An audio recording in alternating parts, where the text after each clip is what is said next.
The 93X Half-Ass Morning Show podcast is sponsored by Standard Heating and Air Conditioning. Take advantage of Standard Heating and Air Conditioning's HVAC Black Friday specials and save up to $1,500 on a furnace and AC combo or $1,000 on a new boiler. Check out the hottest deals in town all through November at standardheating.com. The 93X Half-Assed Morning Show. 93X. Are you guys getting ready for Thanksgiving? Is anyone starting to get in the Thanksgiving spirit a little bit? Oh, this looks fantastic. I can't wait to poop this out. Hey, who's going to get the Thanksgiving dump trophy this year? You are! Dad's gonna get it! Who else? Loving family. I remember last Thanksgiving, I go over to my mom and dad's for traditional Thanksgiving dinner, and my mom orders Boston Market. But she served it in her own china. Right? So the guests wouldn't know. But my brothers and sisters and I would drop subtle hints. We'd be like, so Mom, do we get two sides with the turkey? She was like, just take what you want and pass it. I was like, can I see your manager? Because I really don't like your attitude. I've been eating here a long time, right? Thanksgiving, what a wonderful idea on paper.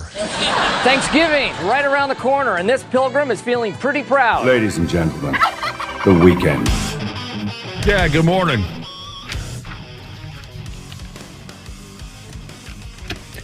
Welcome to the show. So this right here is what we've been patiently waiting for. Today is the first of two ultimate Eff-Off days on the calendar for the 93X Half-Ass Morning Show. The next one comes around closer to Christmas, but we will not be broadcasting live next week. We're going to take some time away for Thanksgiving, so today is our final. And I'll tell you this, I've checked out already. Already done? Absolutely. Today's show means absolutely nothing to me. We are scheduled to chat with Vikings long snapper Andrew DePaola. Hell, they got a ball game Sunday against somebody. We're supposed to line up a listener to make Purple Pick'em predictions. We've prepared a dad fight segment for Randy Shaver and Brad Ryder, but if something goes wrong and none of that happens, I don't care. You're all right with that? Absolutely 100% comfortable with that. Text me this morning, 651-989-9393. Present me with a scenario. I guarantee my answer is I don't care. I'm trying to think of one. I mean, there's some obvious ones. If we had a special guest like Tara Reid or Britney Spears.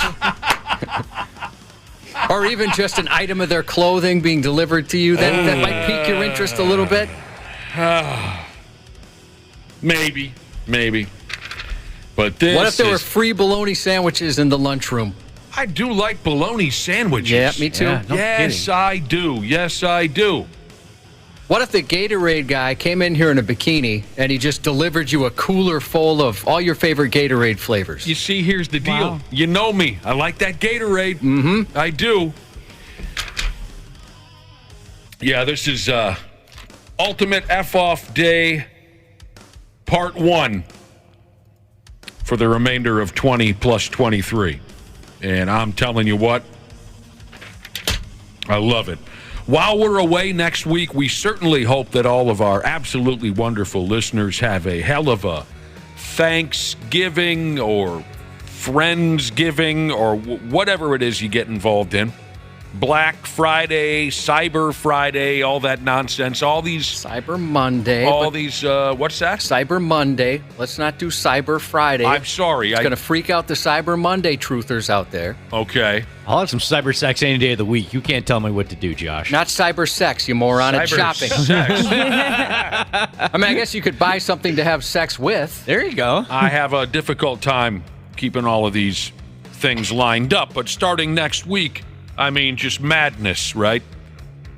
Thanksgiving and then the big shopping day, and then I thought it was a Cyber Friday. You're saying is it Cyber? But everybody, have a blast. And then isn't Saturday Small Business Saturday? Mm-hmm. Yes, you got it correct. Have a lot to celebrate. Small Business Saturday. I haven't heard of that one. Go out and have some fun. You've earned it. You, our listeners, you should take next week off. Should take the whole week smooth off. Yeah, if we're not working, they shouldn't have to either. Well, that's the idea of the brotherhood, right? Brotherhood. If nobody shows up for work, what are you going to do? Fire us all? Unlucky and Wisco Jesus said that he decided that he's taking all of next week off. We've inspired him. That's great. It's a beautiful Happy for thing. you. Absolutely a beautiful thing. So, yeah, next week's going to be nuts. Who has the most Thanksgiving obligations? I'm hosting it. You're hosting? So, how many Thanksgivings are you having? at my place, I'm only doing one. But I mean, just in general. Well, I don't know. Sometimes people do multiple, Nick. No, wait a minute. No, not in the same location. Yeah, they I don't. mean, you can vary up locations. Like I'm having 3. Oh, wow. And that's 3 different locations. Oh, my God. Oh, okay. That would be insane if you had 2 at your house the same day. You shuffle people out? We got another party. Yeah, guys, Clean up, and then we got to go. The 5 o'clock crowd, they're ready to come in. I think that only happens. If you're leading some kind of weird double life. Yeah. To have 2 separate Thanksgiving celebrations in the same location with separate people. That would be something. Well, hello everyone. Come on in. Then fast forward 7 hours later. Well, hello everyone. Come on in. Yeah, you change your outfit. And people are saying, well, you look like you've eaten already. No, I'm starving. Come on in. It's my second Thanksgiving. Okay, Josh, you're going to 3 separate Thanksgivings? Yeah, unfortunately. I would not wish that on my worst enemy. Well, these are the people, there's people you don't necessarily want to get together for Thanksgiving. These are all the people I want to. Unfortunately, our big kids can't do Thanksgiving because of their work schedule, so that's a different day. My brother and his wife, same type of thing, so that's a different day. Jeez, Louise, that sounds terrible. So are you just doing your small family then Thanksgiving Day? No, that's a bigger deal. There's more people showing up, but I'd prefer the ones that I'm doing the breakouts with. Oh, sure. I didn't want to miss those ones. Mm-hmm. You see, your family, you obviously enjoy each other's company because nobody wants to miss out to a point where you'll have 3 separate Thanksgivings just to make sure everyone has a Thanksgiving, where I think a lot of families are content. Oh, you can't make it? Maybe next year. Mm-hmm. You know what I mean? Oh, no, that's too bad. Yeah. A lot of folks are content just smooth missing Thanksgiving. You guys there's must really... people in the family where we're okay with that. Well, sure. There's people in the family where you might say, oh, no, this year Thanksgiving's on a Tuesday. Yeah, show up on Tuesday. That's the day to get together. Wow, 3 of them. So your question was, who has the most? Yeah, that's the most I've had. I have 3 as well. You do? Oh, yeah. my. All at your house? And I'm you've cleared that up. What? You've cleared that up. I'm sorry. I don't know. It's not that crazy. Yes, it is. My mom hosts 2 separate Christmas things at her house. I didn't mean the same day. If you're doing it in the same day, that's psychotic. But why does your mother host 2 separate Christmases? She does a party for Christmas Eve, and then she does a party for Christmas Day. Well, that's different. Yeah, Thanksgiving's one day. Well, I could see if in Josh's case, if people are busy, also doing something on the weekend. We don't need to get involved in this. But Josh, so you also have 3, Ashley. Yep. Anyone else? Can anyone else come close to that? No, not even close. Holy for smokes. Christmas, I'm going to have 4 right now, possibly 5. You have to stop this. That's way too many. That's insane. So, do you now, when you get married, maybe it's a little different. Maybe people who are just dating do the same thing. But when you get married, all the families come together, right? Because I know when I was dating my wife, we'd have my family and then her. There's always 2, and then sometimes. Parts of her family would break out, and there'd be a couple other ones. And if there's divorced families, then there's a couple more. So it can definitely get complicated. Oh, my God. Splinters quickly. Yeah. No wonder. We were just reading about, 2-3 weeks ago, weren't we? A month ago, we were talking about some article on the stress of the holidays makes some people just come undone. Oh, yeah. Yeah, definitely. Oh, yeah. It is different when you're an adult, Then when you're a kid, everything's done for you. When you're a kid, it was so much fun. Yeah. You could do whatever you want. And now I know I'm you not have to buy everything and I'm not breaking new ground with that statement. Yeah. I probably didn't even need to say it, but it's just I noticed that. I remember that transition. I cannot imagine now, as a grown person, having to dedicate myself to multiple Thanksgivings and multiple Christmases. You people must be very measured and patient and even keeled. I would just straight up say no. That shouldn't be expected of anybody. Okay, shouldn't be expected of anybody. So far, crazy fish guy Jesus, he's putting in the most work. No, he's not. He can't top. He's got 4 Thanksgivings. 4 Thanksgivings. Here's the rundown: Duluth, Buffalo, Iowa, Wisconsin. No, absolutely not. Just don't. Is there something wrong where people are afraid to say no? I mean, especially if you're in a relationship, and you have multiple families to go see. Well, but you can say no. At some point, I would put a limit and just be like, sorry, we're not coming to Thanksgiving this year. Just because We'll you're see in a Christmas. relationship or just because you're married doesn't mean you have to get involved in these things. You can just say no. Maybe some people enjoy it. That can't be. I enjoy it quite a bit. I don't mind. I wish there was more houses I could go to. No, you don't. Are you crazy I love or my something? family.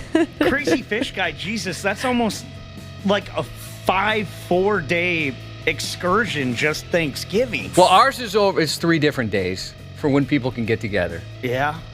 Ashley, you're going to sit here with a straight face and say you have 3 Thanksgiving obligations and you wish there were more? Yeah.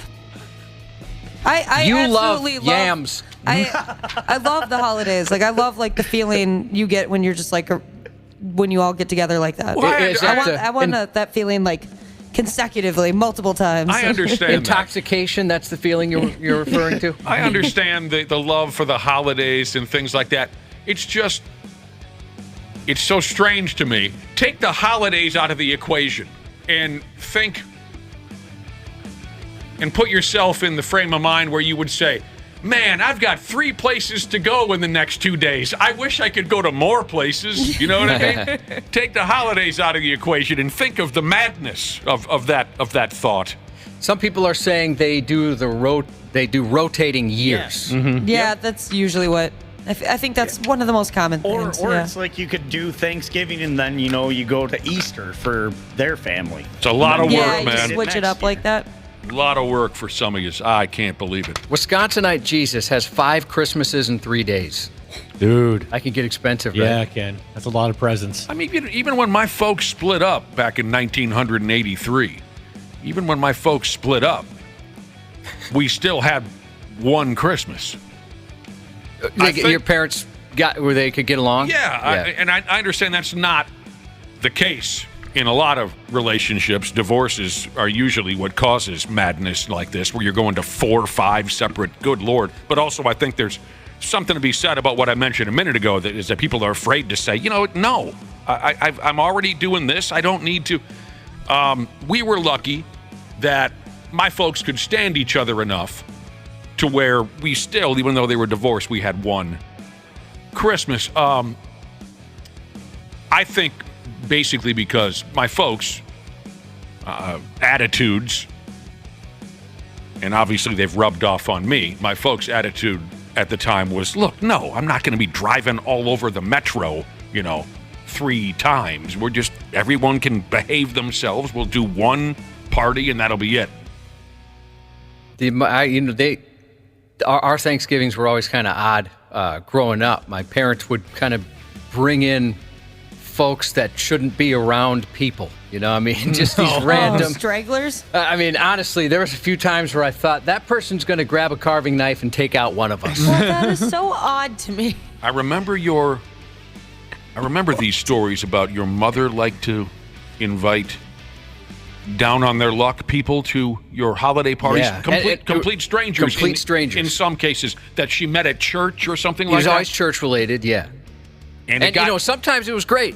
And there's a couple times there were some older guys that had great stories to tell, and they were a lot of fun. But there was a few times where I think even my mom was like, oh no, This might not have been a great idea. What have I done? One guy just started yelling for no reason. I mean, It got a little iffy at times. Oh yeah, I could say maybe there's three separate occasions where I thought this is trouble.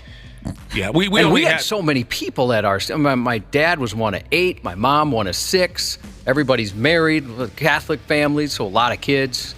Get crazy. We only had one Christmas where a relative of mine invited a stranger. A charitable move, I guess, is what you'd call it. And it did not go well. It didn't. Man, this poor dude who she invited over, he was not all there.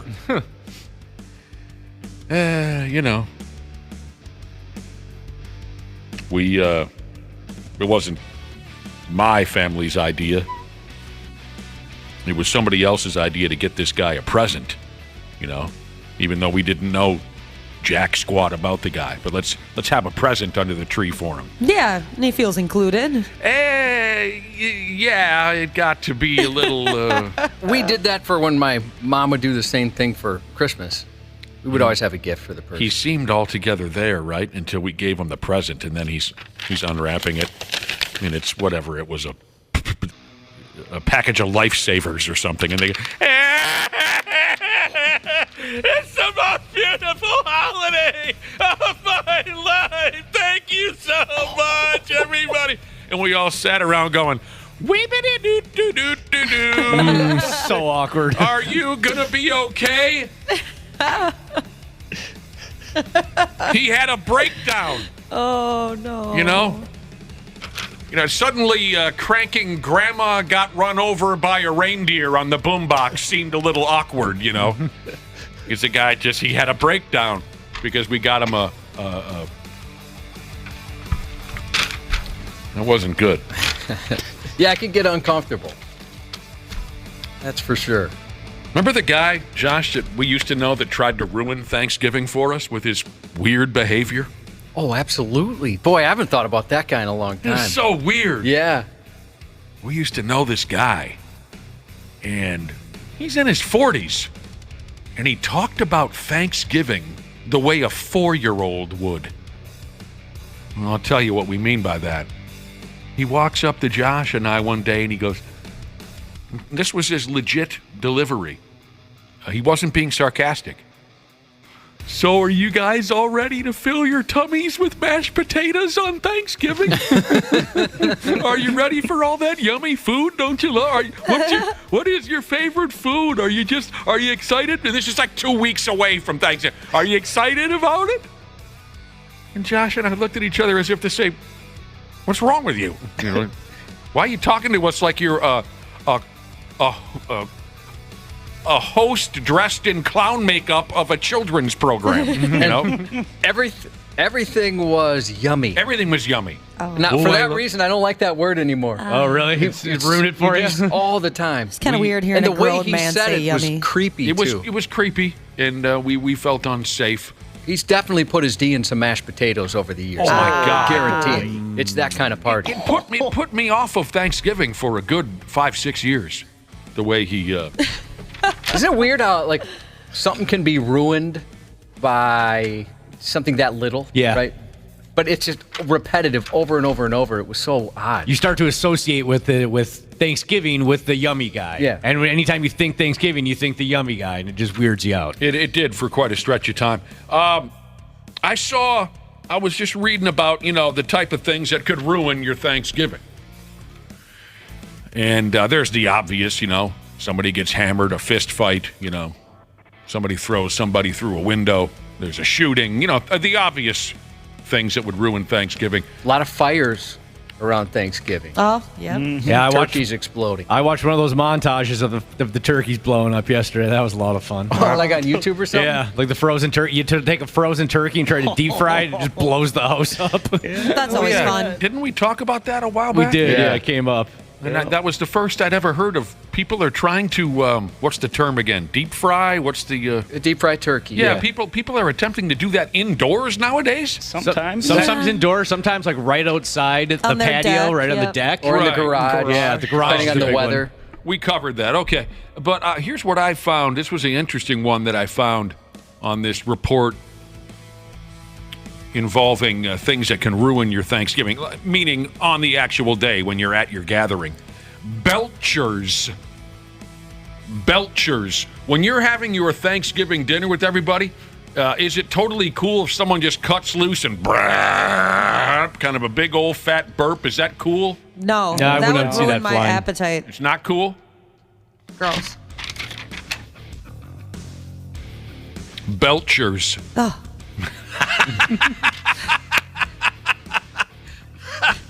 That's funny.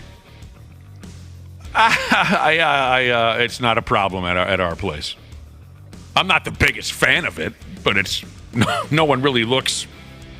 It doesn't seem to bother anybody or slow anybody down. Isn't that a compliment in some cultures? Absolutely, yeah, it is. Yeah. Oh, hell man. yeah! I gave him gas. Maybe someone else's. Maybe a listener out there has a dad like mine. My old man, when he would ever cut loose a big burp, he always wrapped it up with this. He'd always go, north to Alaska. Anybody? No. Listeners, go ahead. Text me, 651-989-9393 if your dad sang the North to Alaska song or whenever he cut loose a big burp. Death metal hippie Jesus said 1 year his drunk uncle tried to ruin the holidays by loudly speculating what his stepmom's nipples might look like. God dang. We could trade. Oh, I bet it wasn't nice. The nipples? Yeah, I bet he didn't say like, oh yeah, I bet they're perfect. If you've been a long-time listener of this show, you know that I've got a couple of holiday disaster stories. Maybe I'll save it for closer to Christmas. Again, if you're a long-time listener, you know there's one Christmas-related story that I always like to present every year to get folks in the mood for the holidays. I was just thinking of a Thanksgiving one that cracked me up, though. Thanksgiving many years ago. This was another situation. God help us, Josh. This was another situation where I had forgotten. I thought there was only one time where a stranger was invited. But this was a different situation where a stranger was invited to our holiday get-together, and it was Thanksgiving. And my brother and I, my twin brother and I think we're about 17. And small gathering. I think my brother and I and our sister and my mother and 2 or 3 other people from my mother's side of the family. So that was it, 7, 8 of us. And one of my aunts had invited a neighbor lady who none of us knew. And that neighbor lady had a little girl, a little child. I'm so bad with ages and whatnot, but this was a tiny little kid. I'm going to say 5 years old, 6 years old. So we're windmilling Thanksgiving dinner into our yaps, and I had noticed throughout the day that this little girl seemed to have a shine. She had a little shine on my brother. She had a little crush on my brother, this little girl. She wanted to sit next. She was like asking him questions. Do you play football? Little kid stuff. And she insisted on sitting next to my brother at Thanksgiving dinner. And, fairly quiet around the table. We're just kind of firing down our meal. And this little girl turns to my brother and says, "Are you a virgin?" And my brother and I spit our food across the table. Everybody busted out laughing. And when the noise dummied down, the mother of this little girl was horrified, embarrassed. The little girl was totally confused at our reaction. What did I say? Why is everyone laughing? What was really funny was, once the noise died down, my uncle turns to my brother and says, "Well, I'm waiting for an answer." and that got another laugh. What happened was, we found out the little girl breaks down in tears. She's so embarrassed. And everyone's like, "No, it's okay. Where are you going?" And my dad was like, "Get out of here. That was an inappropriate question." No, I'm kidding. The little girl didn't get it. What she thought she was asking my brother is, "Are you married?" Oh. But that was a lights out moment right there. That's pretty good. That's "Are adorable. you a virgin?" And I just went. On the belching topic, up at the crack of dawn, Jesus said his dad used to say, "Better to burp and taste it than fart and waste it." Oh, no! I didn't think Nick would like that one. Oh, that's gross, man. Dude, you're wasting that. What are you doing? Put that back in there. And Ashley, you're going to put yourself in 3 separate situations where someone could say something gross like that. You are in for it now. When you put it that way. Someone's going to fart or burp or make a fart joke. You got 3 separate chances that's going to happen, and you're going to regret it. What if somebody said that in front of you at one of those events, Ashley? Would you kick them out of your house? I feel like that's odd. I would not be happy about it. God help us. God, I never heard that one. That's before. terrible. Yeah, I haven't heard that either. I mean, I could totally see some friends of mine saying that out loud. Yeah, there's no doubt that my boyfriend's gonna listen to this and he's gonna use that against me. He tries to desensitize me to these words, and it makes me very murdery. Don't let anybody try to change your ideas, your opinions on gas, Ashley. Don't let anyone do that to you. Thank you. You don't like the burps and the farts? Doesn't even like the words. Good for you. More power to you. Yeah, that's what I'm saying. People have tried to turn me to the dark side, too. I'm not doing it. That burps and farts are so funny. I'm not playing that game either. Stupid idiots with your burps and your farts. Stupid idiots. Better to burp and taste it than fart and waste it. God. What was that laugh I just had? That was very wobbly. I know what it is. I love that so much, but I'm not going to laugh too hard. Yeah. I know where that laugh came from, Cubby, because you're excited for the turkey and the gravy. It's so yummy. And the yummy mashed You gotta potatoes. put it in your belly. And I'm not kidding. This was 2 weeks ahead of Thanksgiving. The guy creeps up on us and does this Bozo the Clown children's show host. Like Emo Phillips. It was like emo. Yeah. When the hell did you become Emo Phillips all of a sudden? And again, this guy was like 3 years away from Social Security. Yeah. It was so odd. He already had an AARP card. What a hell of a deal. The final, before we take some time off next week. You're a great crowd. I'm sure we'll have time to, say this again later in the program, but we truly mean it. We hope you have a wonderful Thanksgiving. Absolutely terrific. Hopefully you're just looking at one. God help us all. I think you care now. About you started out not caring about the show, but I think you now care. Oh, no, I don't. Oh, you don't? No. I misread the situation. Am I coming off as if I care? Yeah. A little bit. You did, just a little bit. Well, I care about our listening audience. Not so much the 4 of you. Well, that's not very nice of you to say. I get it. Somebody's in the Thanksgiving spirit. We'll be back in a minute. My heart just went down to my butt. Well, of course not you, the other 3. We'll be right back. Half-assed morning show. They're loud, they lose control, they do their little circus act, they're a nuisance. 93X. Did you know that Standard Heating has over 700 years of combined experience in the heating business? Now that's a lot of brain power. Hi, Corey here. As the call center manager at Standard, I'm proud to be able to work for a company that provides top solutions and experiences for our customers. Ashley, tell us more. Take advantage of Standard Heating and Air Conditioning's HVAC Black Friday specials and save up to $1,500 on a furnace and AC combo or $1,000 on a new boiler. Check out the hottest deals in town all through November at standardheating.com. Get an inside look at Hollywood with Michael Rosenbaum. Let's get into the fascinating, wonderful Bonnie Wright. Oh, yeah. Ray Fiennes was the most chilling actor to work around. He wasn't funny and making jokes. No. A little bit, but in, Voldemort way. Did you feel like he got very little direction? They let him do what he was just doing? I'm sure he was probably the type of actor that would go kind of quietly and speak to the director rather than What am I doing wrong? What do you want me to do? Inside of You with Michael Rosenbaum. Wherever you listen. Stupid news on the Half-assed morning show. It came out of nowhere, didn't it, Josh? Yeah, I wasn't expecting. Is that right? Was that supposed to happen? Yeah. One of those situations where we damn near had all of our clothes off over here, and now we got to go live on the radio. We were having a conversation earlier about stupid, overrated Thanksgiving. What were we talking about? Oh, you got this and that. People have been texting in about Thanksgiving. Coming up next week, don't you know? A couple of Thanksgiving horror stories coming in to our text machine. How about this? Sister on sister fist fighting in the front yard. Hell yeah. That'd be fun. I've never seen any fisticuffs at one of those. Seem close, getting in people's faces, hold each other back, that kind of thing. Mm-hmm. Guy said he was putting his coat on, getting ready to leave Grandma's house. There's a ruckus coming out from the front yard, and there's his two sisters are beating the living hell out of each other in the front yard. That's incredible.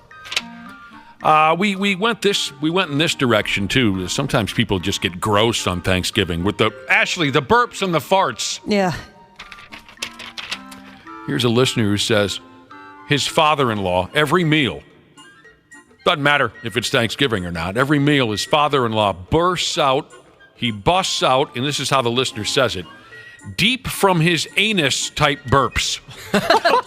I've never heard that.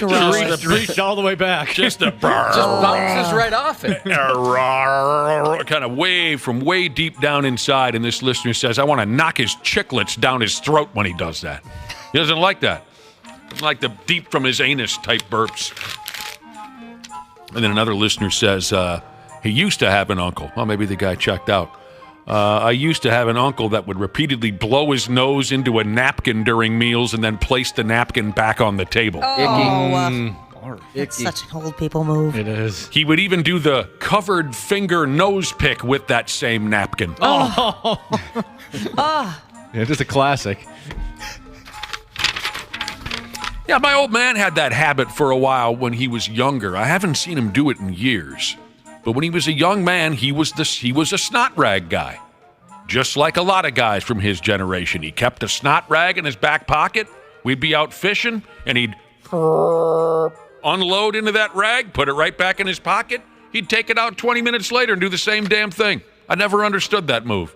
But it's an old-timer move. It's our fathers and grandfathers, they all kept a snot rag. Oh, yeah, my dad had one. It'd be the worst when he was like, he'd pull that thing out to wipe something off your face when you were a little kid. Like, I know what you did with that. I remember him coming at me with that snot rag to correct, and I would be backpedaling. What are you doing? You don't come at me with those older fellas. And they probably didn't get washed regularly either. Oh, it was never washed. Hell no, it stayed in his pants pocket.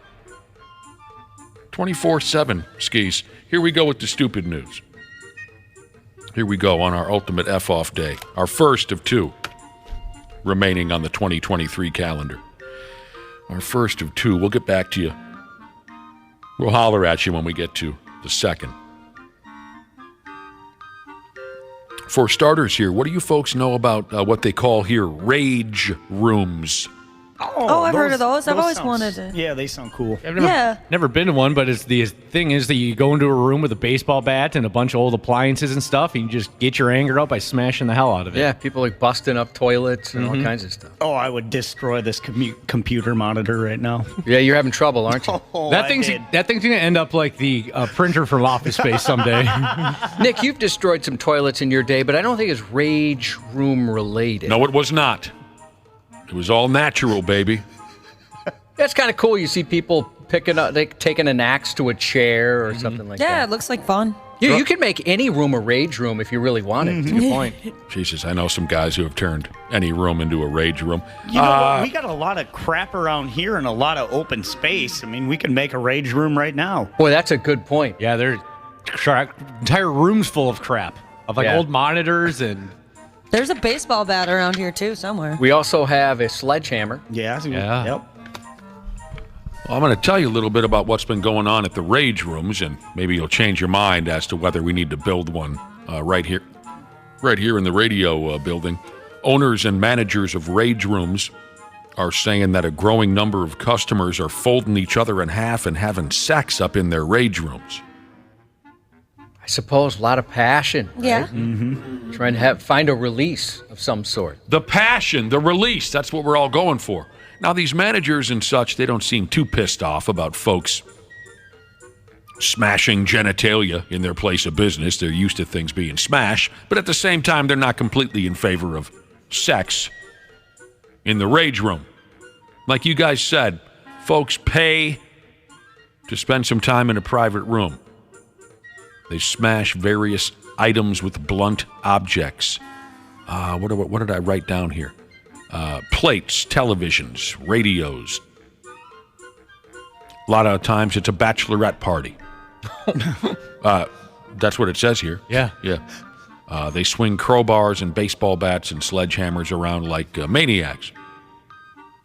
They get out their pent-up anger. They release rage. A fella by the name of Corey who runs a rage room in Las Vegas, he said every once in a while people get a little handsy. I've had some customers lay down together in a room filled with broken glass, so maybe there's a danger aspect to it. It's a primal thing, he says.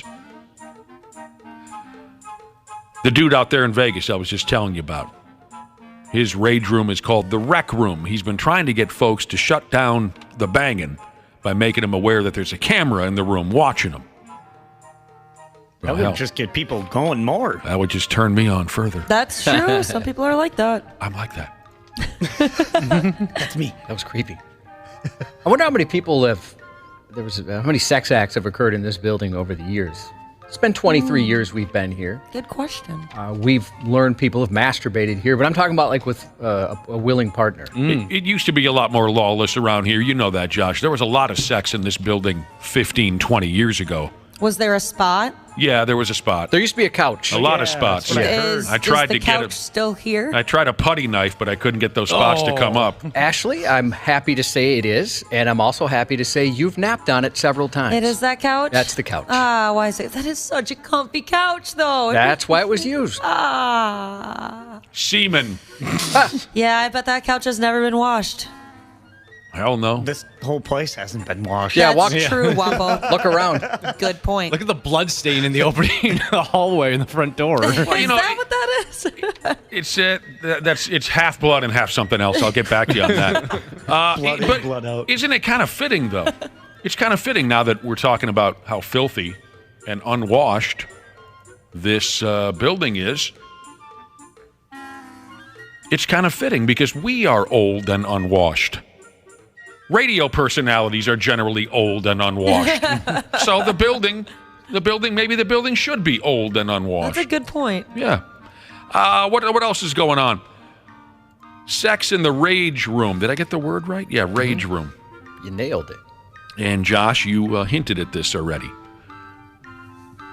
Annoying sex experts have something to say about this, and they say there's possibly something physiological and psychological going on.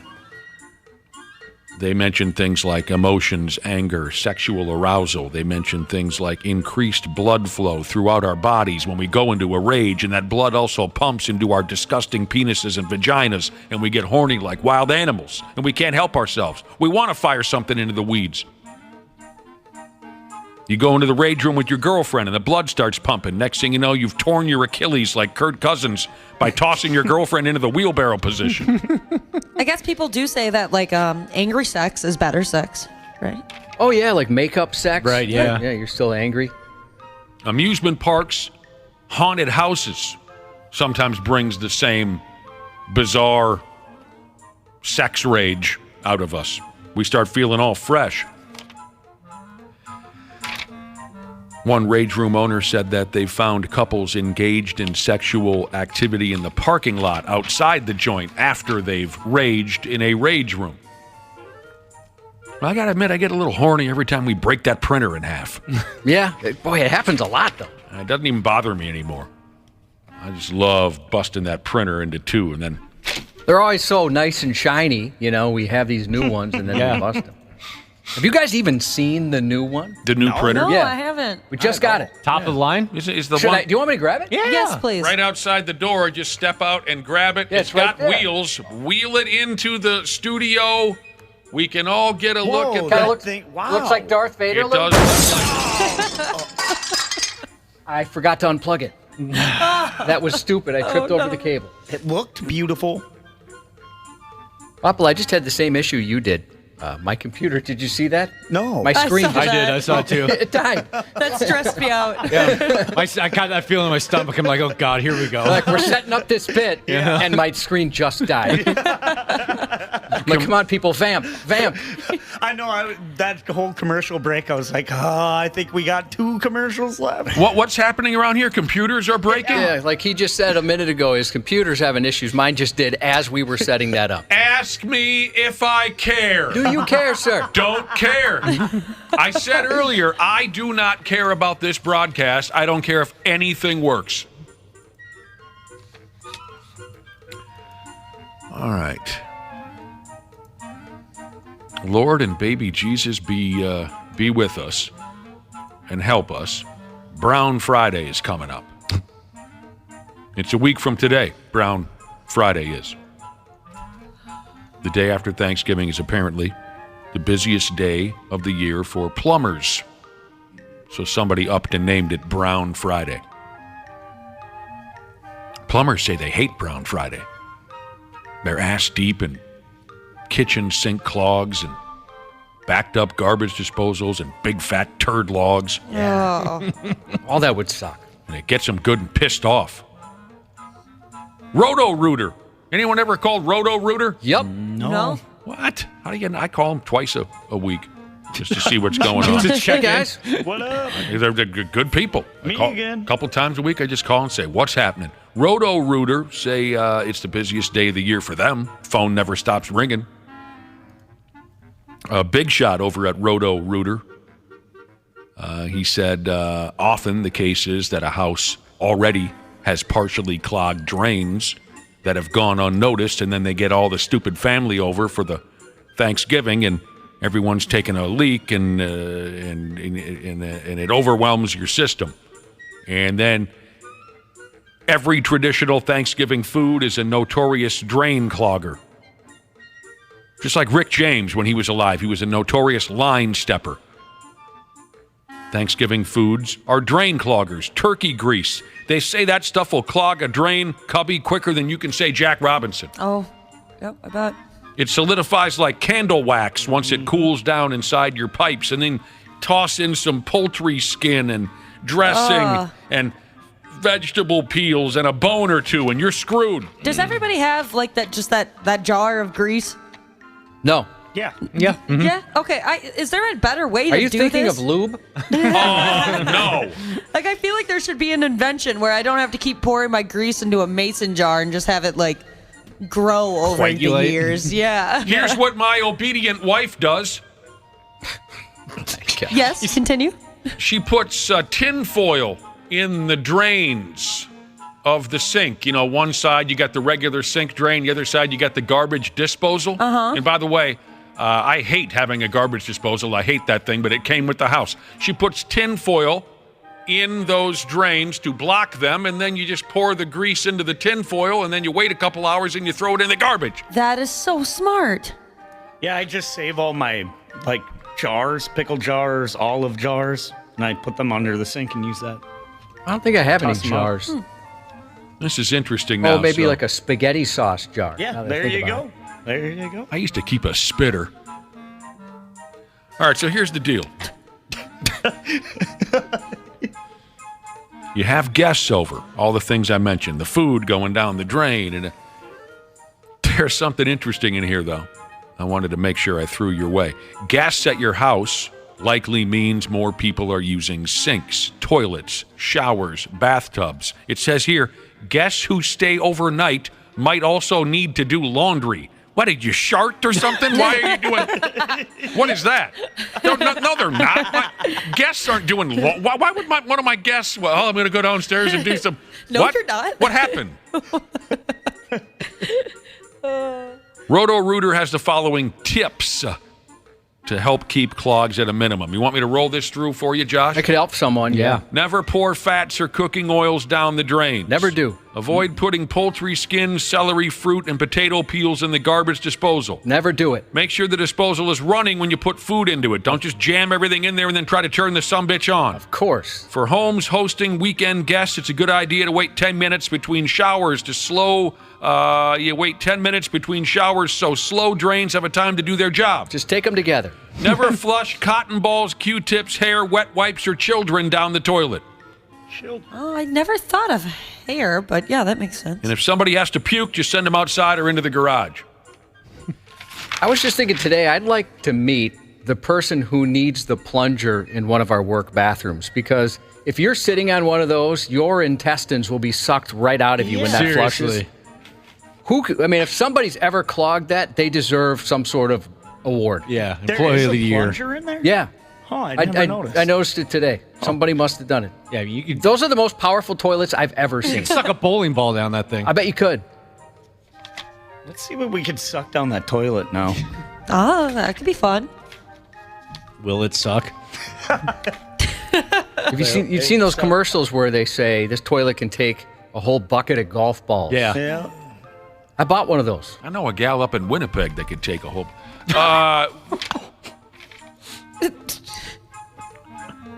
Cubby, I don't know if I can go through this one. I don't know if I can make it through this one. It's just so awful. But, as usual, I'm going to go ahead anyway because of my feelings for you. A man was hurting like a sumbitch from that Crohn's disease. Ooh, I heard that can get pretty bad. He had to go ahead and put his mom's poop in his bottom. All right. Did you catch that? Yeah. Yeah. He goes by the name of Charlie Curtis. He's from Toronto. What an idiot. He's in his mid-30s.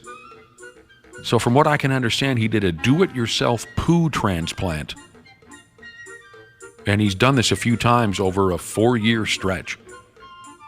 It's technically called a fecal microbiota transplant, microbiota. Josh, didn't you have a friend who had to go through this turd transplant thing? His kids, actually, when it was relatively new, they would consume it orally, right? They clean it all up.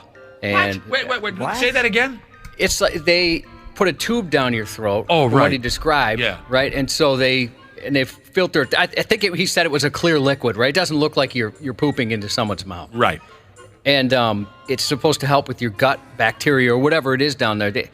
Was it C. diff? I know somebody could help me out. It's in here. I know it's in that article. I as far as my friends' kids, I can't remember exactly what it was. This was so many years ago, but they actually were on the news for it because it was so new. And it helped them out. They were in a bad shape, and apparently it worked for them. And you're not making this up?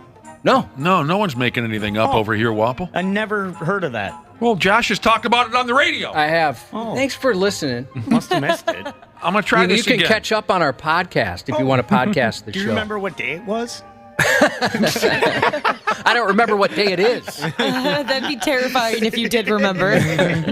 A fecal microbiota transplant. I'm probably mispronouncing that. Word is you can see all about this horrible story in a new documentary set to cut loose, like a turd from your mother. It's a new documentary set to come out. It's called Designer Shh. I think you know where I'm going with that. Yep. So hang on to something as I explain this to you. Fecal microbiota transplants usually involve a doctor taking poop from a healthy donor and blending it with a saline solution, like Josh was saying. Doesn't look like diarrhea. The saline and feces mixture is then inserted into the recipient's gastrointestinal tract through an enema or taken via an oral capsule, or it can be done via colonoscopy or upper endoscopy. I think that's what you were describing, Josh, an upper endoscopy. I think that's what you were describing. The tube down the throat. Mm-hmm. Yep. God help us all. And then like Cubby was saying, the recipient of this evil swill absorbs healthy bacteria from the donated poop, and it helps him out. That's a good thing. So here's what happened with this Charlie guy and his damn mother. They decided to do the procedure at home because this and that and different procedures weren't covered by their insurance or something along those lines. You see what happened there? So they decided to do the procedure at home. Poop for me, Mom, he said. And then when you're done pooping, I'll take your poop and push like hell until it becomes my poop. Crohn's disease sounds awful. There are many details here in the story as to what happens to you if you catch Crohn's disease. It sounds brutal. People are texting in on it, and we have a coworker who has it, and we've seen how miserable it makes him. They mention fever and diarrhea and pain or drainage near and around the anus. Yeah, but my buddy has a pretty bad case of Crohn's disease, and it got so bad that one of the flare-ups and lasted for so long that he couldn't go to work for like months. Well, this here Charlie guy in Toronto had it so bad, he ended up in the hospital. He was on the toilet 40 times a day. Oh, that's so awful. So to try and wrap this up, taking his mother's poop and making it his poop helped Charlie out. And there's also a weird side story that says once his mother's poop became his poop, he was having menopause symptoms. No way. Because of the hormones that were in his mother and then got inside of him, he was having menopause symptoms. Can you imagine that? You're a young man having hot flashes. Boy, I remember when my mom went through that, and it was just like she's dripping in sweat. And I didn't get it. I had to ask her. It was the middle of winter, and we had gone to a show, and I was asking my mom, and she's fanning herself like a crazy person. I'm like, what is going on with you? Are you dying? And she mentioned menopause, and I'm like, oh, I'm sorry I asked. Yeah, I've seen some menopausal women before, and woo-wee, it can go sideways fast. I'm so excited to experience that. Is it that bad for every woman? I've heard that usually, however your mother had it, if she had an easy go with it, then you usually have an easy go with it. My mom did not have fun, so I'm super excited. Well, I can tell you this, if I ever go through with it, it's going to be bad, just if I can compare it to what my mom went through. If you're saying that's how it works. Yeah, it's going to be bad. I'd rather have menopause than that Crohn's disease. That's true. Taking a bag of your mother's poop and making it your own. It's a good way to look at it. After that last story, I could use a break from the complicated and bizarre type of stories and just get back to something more simple like naked crackheads in Florida. But that ain't going to happen just yet because now we got to deal with this effing guy. A psychics professor by the name of Kenneth Ohm. He's going to go ahead and send his DNA to the moon. Some of you might be trying to make that happen tonight and tomorrow night, you know what I'm saying? You might be wanting to try to send that son of a bitch to the... he's going to send his DNA to the moon. He hopes that someday advanced humans or aliens will find his DNA and clone him. Here's a guy who thinks pretty highly of himself, huh? Jesus. Did you guys know this? Apparently there's a company in Texas called Celestis, and they'll launch your cremated remains into space for you. Oh, that's kind of cool. So that's Some the route. celebrities have done that. Yeah. That's the route this Ohm dork is going with. Once he's dead, I think that's what he's doing. Once he's dead, they'll sprinkle some of his DNA up there on the moon. Celestis has fired the cremains of quite a few folks into space. They shot this, if anyone knows this name, maybe if you're a little older, you know it. They shot the creator of Star Trek, a guy by the name of Gene Roddenberry. They shot his ashes into orbit back in 1900 plus 97. Seems kind of fitting. Very fitting, yeah. They've sprayed some other scientists' ashes and DNA up there, too. Astronaut Gordon Cooper got sent into outer space after he checked out. Now, I recognize that name. One of the greatest movies of all time. One of the greatest stories of all time. The Right Stuff. Tells the story of Gordo Cooper and Gus Grissom and Alan Shepard and John Glenn, America's first astronauts. Who was the best pilot I ever saw? You're looking at him. You guys know Gordon Cooper was the last American astronaut to go into space alone? They did not. Takes a special kind of man to volunteer for a suicide mission, especially when it's on TV. Old Gus, he did all right. I love The Right Stuff. Several others are currently on the list to be shot into space once they've died. This Ohm guy dreamed of being an astronaut. But it didn't happen because at 6'2", he was too tall to be an astronaut. I didn't know that was a thing. Well, maybe it was a thing when he was 19. I don't know. He must be an older guy, when he was loading up to be an astronaut. Isn't it the same thing with like fighter pilots? Maybe that's changed too. Where Yeah. you could be too tall to be a fighter pilot. Too tall to be mascot in a lot of cases, too. A mascot? Did we just go from astronaut to fighter pilot to mascot? Yep, to the greatest profession of all. Josh, didn't you say that you got a chance to sit in a fighter jet once? Was that, and you said that like you barely fit? I said it was even cramped for me, and I was surprised that and these were, 1970s, these planes. And then I was on an aircraft carrier, and I was surprised at how, like, going down the stairs and stuff. I don't know how anybody that's, tall. I'd get so claustrophobic in there. Mm-hmm. Oh, yeah, you'd have some trouble. Mm-hmm. You'd look hilarious. You'd look like Donkey Kong on a little Mario Kart in a fighter jet. When's the last time anyone in this room saw the movie The Right Stuff? I'm sorry to say I've never seen it. Me either. Never saw it. Have we been doing the wrong stuff? I don't get it. Well, I mean, it's a great movie and I've heard that. And an incredible true story. America's first astronaut. No Bucks, no Buck Rogers. I mean, are you people Americans or not?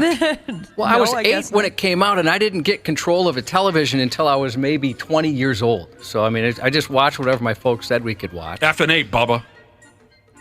But you don't need to see the movie to know the true story. Well, of course not, but it's just so well done. You'll cry your eyes out, for Nobody's Christ's arguing. sake. 3 hours and 13 minutes. I don't care. Gosh. Are you or are you not an American? Wait a minute. Time. In 1983? Yeah. Yes. Wow, movies. I mean, I thought that was way more recent, that phenomenon, the super long movie. It's such a great story and such a great movie, and now someone's coming after me saying, well, you haven't seen John Wick. We're talking about American heroes here, real-life John Wick's American on that heroes. list. Yep. Not some chicken dick that Keanu Reeves plays in a movie. Real-life American fighter pilots and astronauts. Don't ever compare that to a Keanu Reeves movie. Do I have time for another one? or am I out of time, Josh? Do you have the breath for another one? I feel like you need a breather. Yeah. We're all very sorry. We haven't seen the movie you've seen. I apologize for not having the time to have seen every motion picture ever made. And it's not on purpose. I've heard wonderful things. You know what, Cubby? What you just said? It's a start. Are we moving in the right direction? Hey! Did I say the right stuff? Listener just texted in and said I need to go to a rage room. You're probably right. You're probably right. Who's the best? Hey, we got a week off. Guess who's going to watch the right stuff? This guy. I would really, really appreciate that. I'm even going to write myself a note. It's on Amazon Prime to rent for $3.79. I didn't know I'd have to pay for it. I'm out. Especially you, Josh. You will love the movie. Oh, I'm sure I will. Because you're into all that fighter pilot I know I will. You're type right. stuff. Oh, my. A couple of scenes that'll just... We'll be right back on the Half-Assed Morning I Show. love the theme song. Me too. Come on. Then you go this way. Everyone together now. The right stuff. Shut it off. Sports on the 93X Half-Assed Morning Show. It was a one-time thing, but when I was in San Antonio, I wanted to go out, and we used Dennis Rodman for one night babysitting Austin, which explains Austin and some of our kids. I don't know if I'm parent of the year or the worst parent. What made you go to Dennis Rodman of all the choices? He was over the house, and he actually said, hey, I can do that. I love babysitting. And he did it. He did a great job. The house was a mess. You're probably fortunate it was just the house that was a mess, and the kids were okay. God dang, Doc Rivers. Is he crazy? The hell you... Doc Rivers there. Former NBA player, former NBA coach. He's on television there covering a basketball game, and he mentioned that years ago he let Dennis Rodman babysit one of his children. I got to say, I bet he'd be a fun babysitter. Don't you? Oh, yeah. He's not going to go to bed. Yeah. Hey, kids, ever tried crack cocaine? Right. Yeah, it would be one of those situations where you would have to have him as a babysitter and then someone babysitting him. Dennis Rodman babysat Austin Rivers, one of Doc's sons, who had a cup of coffee here with the Wolves. I liked Austin Rivers, so that's a great story. But it made me think of a little saying that I've heard douchebags say over the years. Are you ready for this? Great parenting. That's great parenting right there. Here's the deal. I enjoy do better. I always thought that's a good one. That's become a big one, hasn't it? That's become a big one. All right, we got plenty to do here in a half hour. Andrew DePaola will be swinging by. We'll have a Purple Pick'em contestant on the air, sponsored by the Next Generation 10G network, only from Xfinity. And dad fights. This time around, I'll just first and foremost express my great disappointment in my Golden Gopher basketball team last night. My God, that was a painful experience. I know none of you have any idea what I'm talking about, but they played a great first half last night at home against the University of Missouri, and then it turned into an almost unmatched disaster. They were up by 20 points with 11 minutes remaining in the second half. That's not a big lead in the NBA. 20 points doesn't mean jack squat. It still means something in college basketball to be up by 20 points, and it all fell apart, and they lost the ball game. I want so badly for that club to succeed. I saw some good things as a fan last night, but it was just gut-wrenching to watch that game come apart on them. Everything is going on this weekend. Golden Gopher hockey hosts Notre Dame. Gopher football's at Ohio State. Don't miss that one. What else is there Gopher related? Well, the basketball team plays again tomorrow. Timberwolves are at New Orleans tomorrow. The Pigs are on that trip to Biafra or wherever the hell they're playing hockey this weekend. Sweden, I believe. They got a game tomorrow morning, and then the Vikings, and we'll talk to DePaola about the dad. We'll be right back with Josh's news. Half-assed morning show. They're loud, they lose control, they do their little circus act. They're a nuisance. 93X. Did you know that Standard Heating has over 700 years of combined experience in the heating business? Now that's a lot of brain power. Hi, Corey here. As the call center manager at Standard, I'm proud to be able to work for a company that provides top solutions and experiences for our customers. Ashley, tell us more. Take advantage of Standard Heating and Air Conditioning's HVAC Black Friday specials and save up to $1,500 on a furnace and AC combo or $1,000 on a new boiler. Check out the hottest deals in town all through November at standardheating.com. For decades, Rolling Stone has set the bar for entertainment publications. Today, Rolling Stone Music Now takes over in podcast form. We have Michael Azerrad, who was Nirvana's very first biographer. I'm not sure how many people realize how many of the best songs on In Utero were written way beforehand. To be fair to Kurt, he was also a new father. There was a lot of stuff distracting him. It wasn't just drugs, although that was certainly a major factor. Rolling Stone Music Now, wherever you listen. Half-assed morning show. 93X. Honestly, I think I hear it every night. I will hear really loud car sounds and then loud screeching. It's a little concerning because you wonder about if other people are on the street. The Minnesota State Patrol says its zero-tolerance approach to street racing is paying off.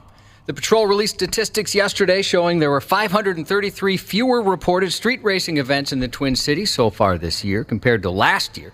1,488 in 2022 and 1,133 to date this year. They're not only putting themselves at risk, they're putting other pedestrians at risk that are walking on the city streets. They're also putting other drivers at risk. There's a lot at stake. Our goal is to make sure that we're making our roads safer, and we believe we're doing that by removing these drivers from the roadway. Former regular 93X guest Gordon Shank there, good riddance. Former regular 93X guest Colonel Matt Langer cites the coordinated efforts of law enforcement on the streets and in helicopters as an impactful deterrent. It'll help keep the streets safer for those who live and are out in the area. That obviously contributes to the overall safety of everyone, so that's good to hear.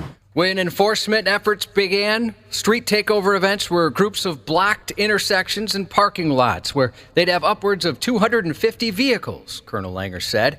Now he says those events draw in fewer than 20 vehicles.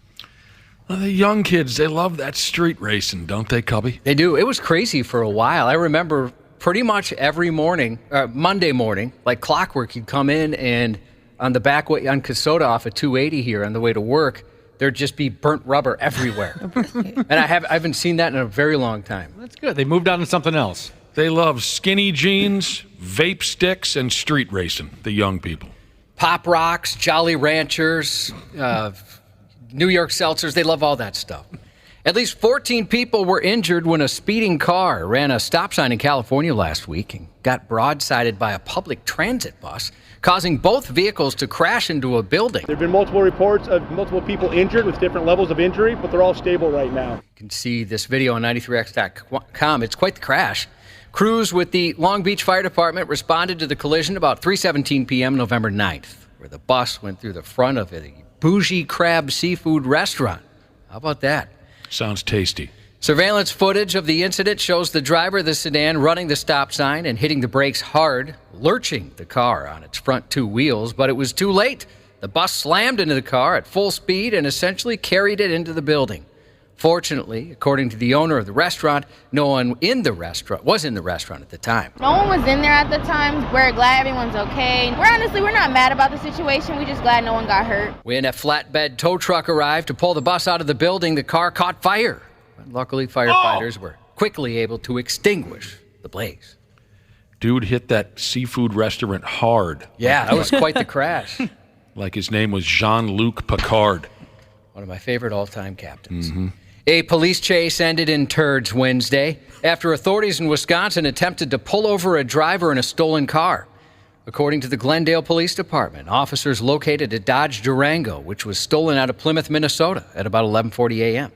They saw the suspect driving recklessly, and an officer attempted to deploy stop sticks, but the driver drove into oncoming traffic and caused a crash with two other vehicles. 4 people inside the stolen vehicle got out and ran from police, who weren't far from behind. Golfers at a nearby golf course then saw police cars speeding across the green. He runs past us right into the woods over there, and then I see a younger kid running behind him, and he goes right into the porta potty. A video taken from golfers shows officers surrounding the porta potty. There, they found one suspect trapped after a golfer stepped in and took matters into his own hands. When we realized they were being chased and that kid was in the porta potty, I made a rash decision to go push the porta potty down, one of the golfers said. Playing golf with my father-in-law and my neighbor, there was no thought. I just knew what the right thing was to do, and I did it. Adam tipped it over and heard the sloshing from the porta potty. It was literally a crappy situation. Oh, you. Why do you got to come off cute like that? We're just looking for a news report here. 2 people were taken into custody, and the golfer was assessed a number 2 stroke penalty. So there was really a high-speed chase going on across the golf course. Well, they ended up running onto the golf course. Oh, well, I was going to say, finally, a golf course used for something cool. You know, I think they said that they saw the cop cars going over the greens, though. Yeah, the cop cars were driving on there after the people on foot. I wonder if they tipped them door down. Probably. That's the way. If you really want to. Yeah, you really want to trap them in there. Mm-hmm. That's where the rookie cop, he steps in, and he's the one that has to pull that kid out of there. I bet that was pretty filthy. In the long, storied history of American jurisprudence, these words have previously never appeared in a police report or court filing. The defendant was observed defecating on a deceased possum with his pants lowered and his, quote, anal region exposed. That is some odd behavior right there, and you're right. I don't think I've ever heard that said quite like that. Certainly not in a legal brief. No. The unusual and repulsive incident transpired about 5:30 p.m. Wednesday in full view of the motoring public during busy traffic times on a street in Clearwater, Florida, police said. 45-year-old Rudy Wilcox was observed by an officer relieving himself upon the late marsupial as rush hour traffic passed on by. After being read his rights, Wilcox denied the allegations and contended that the officer just doesn't see straight. However, quote, physical evidence was viewed at the scene, which supported the allegations. Wow. He was arrested for exposure for the last half of his surname, I guess, Wilcox was. You know anybody who's gone ahead and taken a dump on a dead animal? No. No, I'm happy to say I don't. That's some really serious drugs right there, right? I don't know anybody who's done anything untoward to a dead animal. No. Actually, I turned off the Tom Green movie Freddy Got Fingered because of what he did to a dead animal. I never did see that movie. That's where I decided this one is not for me. What was going on in your life where you bothered to turn on the movie Freddy Got Fingered? I loved Tom Green at the time. I mean, not that I don't enjoy him now, but, back when he was really popular. Did you like his show? There were a couple episodes of his program that I thought were wildly funny, but more often than not, I just wanted to punch the dude in the mouth. Oh, man, I was into him at the time. I remember thinking if I were his dad, I would club him unmerciful in front of neighbors. That is true. So, I mean, some of that stuff he did was pretty bad. A little over the top. Yeah. But he had his thing going there for a while. I ain't mad at the guy. Officers in Michigan were dispatched to a report of possible shots being fired during some sort of road rage incident Wednesday at approximately 10:20 a.m. After investigating, they saw it involved a 55-year-old man with a fake FBI badge and a BB gun. Dispatch received a call from a motorist who claimed a male occupant of a white Toyota SUV shot at his vehicle as the victim was attempting to pass the suspect. The victim also reported the male suspect displayed a gold law enforcement-type badge to him during the incident. Police initiated a traffic stop on the Toyota and made contact with the lone male occupant driver. There, they located a BB gun inside the suspect's vehicle, along with a facsimile FBI badge and credentials. Following the incident, Commissioner William Dwyer stated that, "We are very fortunate nobody was injured during this senseless incident." You're just asking to get shot. Yeah, no kidding. The investigation is ongoing. They said it looked pretty fake, though. His badge. Yeah. Just one from like the dollar store. When he got at the old Perkins wishing well, for anyone who remembers that. Those are the days. Those and those little frogs where you push the button, it would hop up. Charges have been filed against a Missouri man after he allegedly kidnapped a woman at chainsaw point. You don't hear that too often. Wow. The Springfield Police Department said the incident happened in April when officers responded to a burglary report. A man identified in documents as Victim 1 told police Roy Flores had forced his way into the home with a chainsaw looking for a woman identified as Victim 2. Victim 1 told Flores Victim 2 was not at the residence. Flores threatened to burn the house down, but later left after discovering Victim 2 really wasn't there. An hour later, Victim 2 had come to the home to get her clothes when Flores also returned the chainsaw. Flores used the saw to cut into the front door before kicking in the back door and forcing his way inside. Victim 1 said Flores demanded Victim 2 leave with him. Victim 2 didn't want to go, but Flores was threatening her while revving the chainsaw and pointing it at her as they left the residence. He's charged with first-degree burglary, kidnapping, and unlawful use of a horror movie cliche. I'd be pretty freaked out if somebody had a chainsaw. Well, maybe yeah. even more so than a gun, to be honest with you. I would be definitely terribly freaked out by a chainsaw. It was only a couple weeks ago you told us what those chainsaws are capable of. Oh, it'll skin your ass raw. Yeah. Come and get it. Jesus, those idiots sold 10 million copies of that friggin' song. They did real well with that one, didn't they? They did. They did real well. That's not right. In a prequel that takes place 64 years before The Hunger Games, The Ballad of Songbirds and Snakes is now in theaters. Also on the big screen this week, a mysterious Thanksgiving-inspired killer named John Carver terrorizes the town of Plymouth, Massachusetts after a Black Friday riot. The killer plans to create a Thanksgiving carving board using his town's residents. In Thanksgiving, from director Eli Roth. Heads up, Josh. No! I will rush out to theaters to see that. A new Trolls movie hits theaters today. In Trolls Band Together, Poppy discovers Branch used to be in a boy band called Brozone with his 4 brothers. When his brother Floyd is kidnapped, they embark on a journey to save him. Sounds like Dana back in the day. She described Dana. Boy, does that sound stupid. And finally this week, Will Ferrell's Christmas movie Elf is returning to theaters for its 20th anniversary. Now streaming on Apple TV+, the series premiere of Monarch: Legacy of Monsters, the follow-up to 2014's Godzilla. A school teacher tries to figure out what her father's connection to a secret organization called Monarch is, and Lee Shaw, played by Kurt Russell, is an Army officer who may just help her get some answers. Making its streaming debut on Max today, DC Comics' Blue Beetle.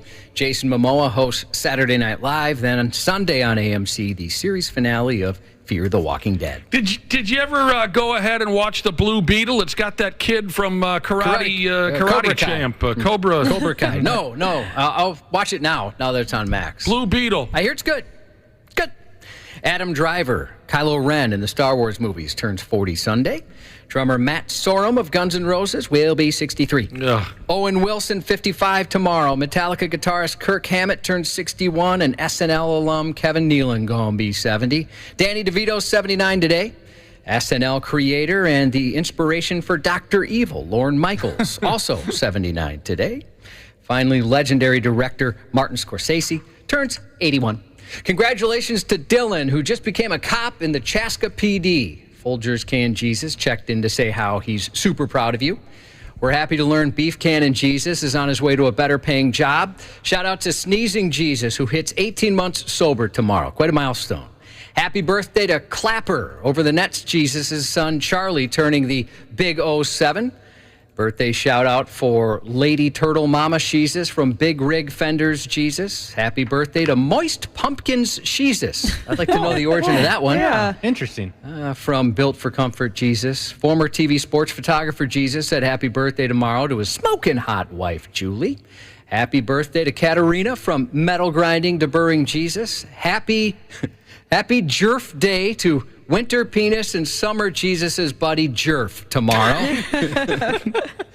Vet Tech Jesus turning the big 3-2 today. Hope it's a great one, and have a great birthday, hey you with the face Jesus, who's turning 50 on Sunday. That's 93X News.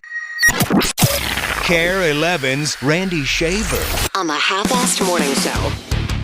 Engineering and quarterback have a lot of crossover just in the mental aspect of both, right? Like when you're an engineer in school, you show up day one as a freshman and they just throw a ton of problems at you and you're forced, like you have to critically think of how to solve those problems efficiently, repeat process. Football's the same way. You show up, defense presents a plethora of difficulties and scenarios and pressures and blitzes and fronts. They throw all those at you. And as a quarterback, you got to get your team in the right play, critically think of, am I in the right play now, or what play do I need to get to attack this defense and repeat process. Obviously, as an engineer, you're not given a 40-second clock to do that. So things happen a little quicker on the football field. But like that process of having to critically think, problem solve, and then repeat process and applying multiple principles across different situations does translate between being an engineer and being a quarterback. So it's cool to be able to work that muscle, or to have been able to work that muscle throughout my college career off the field as well as on the field. Jesus, nerd alert. Gosh. God, help us. My head hurts. Yeah.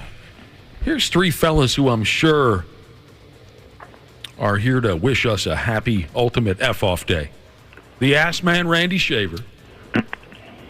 The lonely boy, Brad Ryder. Good morning. Good morning. And the Vikings long snapper guy, DePo. Andrew DePaola. Good morning, gentlemen. Good morning. Go ahead. Wish us a happy ultimate Eff-Off day. We wish you the best. Wish you happy ultimate Eff-Off day. Hey, thanks, That's pretty nice of you guys to bring it up. Yeah. Pretty I sweet. figured that was pretty much every day on this show. What is the ultimate Eff-Off day? Andrew DePaola, thank you for asking. Andrew DePaola wants to know what it means to be ultimate Eff-Off day. With the Thanksgiving holiday next week, Andrew, we're taking the whole week smooth off. So, hey, look at you guys. Right. And you know what? I just realized maybe nobody told you that, so I'm glad we're letting you know at this point so you don't show up next Friday wondering where the heck we are. Right. I told Sarah from the Vikings. Listen, I'm always ready, so no big deal. Don't need to ask you twice to take a day off. Is that what you're saying? From this friggin' program? So, seeing how, we're off all of next week, this is our final, and we really don't care how anything turns out. We're just kind of going through the motions. That makes it ultimate Eff-Off day. We'll have another one a little closer to Christmas. So, what would be your ultimate Eff-Off day? Like the last practice before the regular season ends or something like that? Yeah, I guess more so like if we were eliminated from playoffs and it was like the last practice. Yeah. But I kind of feel like if we're in the playoffs, like, can't be effing off. Sure. You're not making the playoffs. It's your last practice. You got some meaningless game the following Sunday. Who cares? That would be your ultimate F-off situation. It would be someone's ultimate F-off situation. Maybe not yours. Maybe not me, but someone. What does a Pro Bowler do for Thanksgiving? What's your plans? Ooh, gosh, I wish my wife was on right now so she could tell you, but... That's how it goes, right? I always have to ask mine what we're doing, too. No, we have her here. We'll someone get her on the microphone. Uh-oh. What are you doing? I think we're just going to maybe get together with one or two families and relax, enjoy the day. I know we got to come in that morning, but I think we'll be finished pretty early just to kind of get home and get settled and then, enjoy the holiday. And then you guys don't have a game for a while after Thanksgiving, do you? Monday night. Monday night, you get an extra day next week. Oh, wait a minute. You get Sunday night and then Monday night. Right. And then you have a bye week.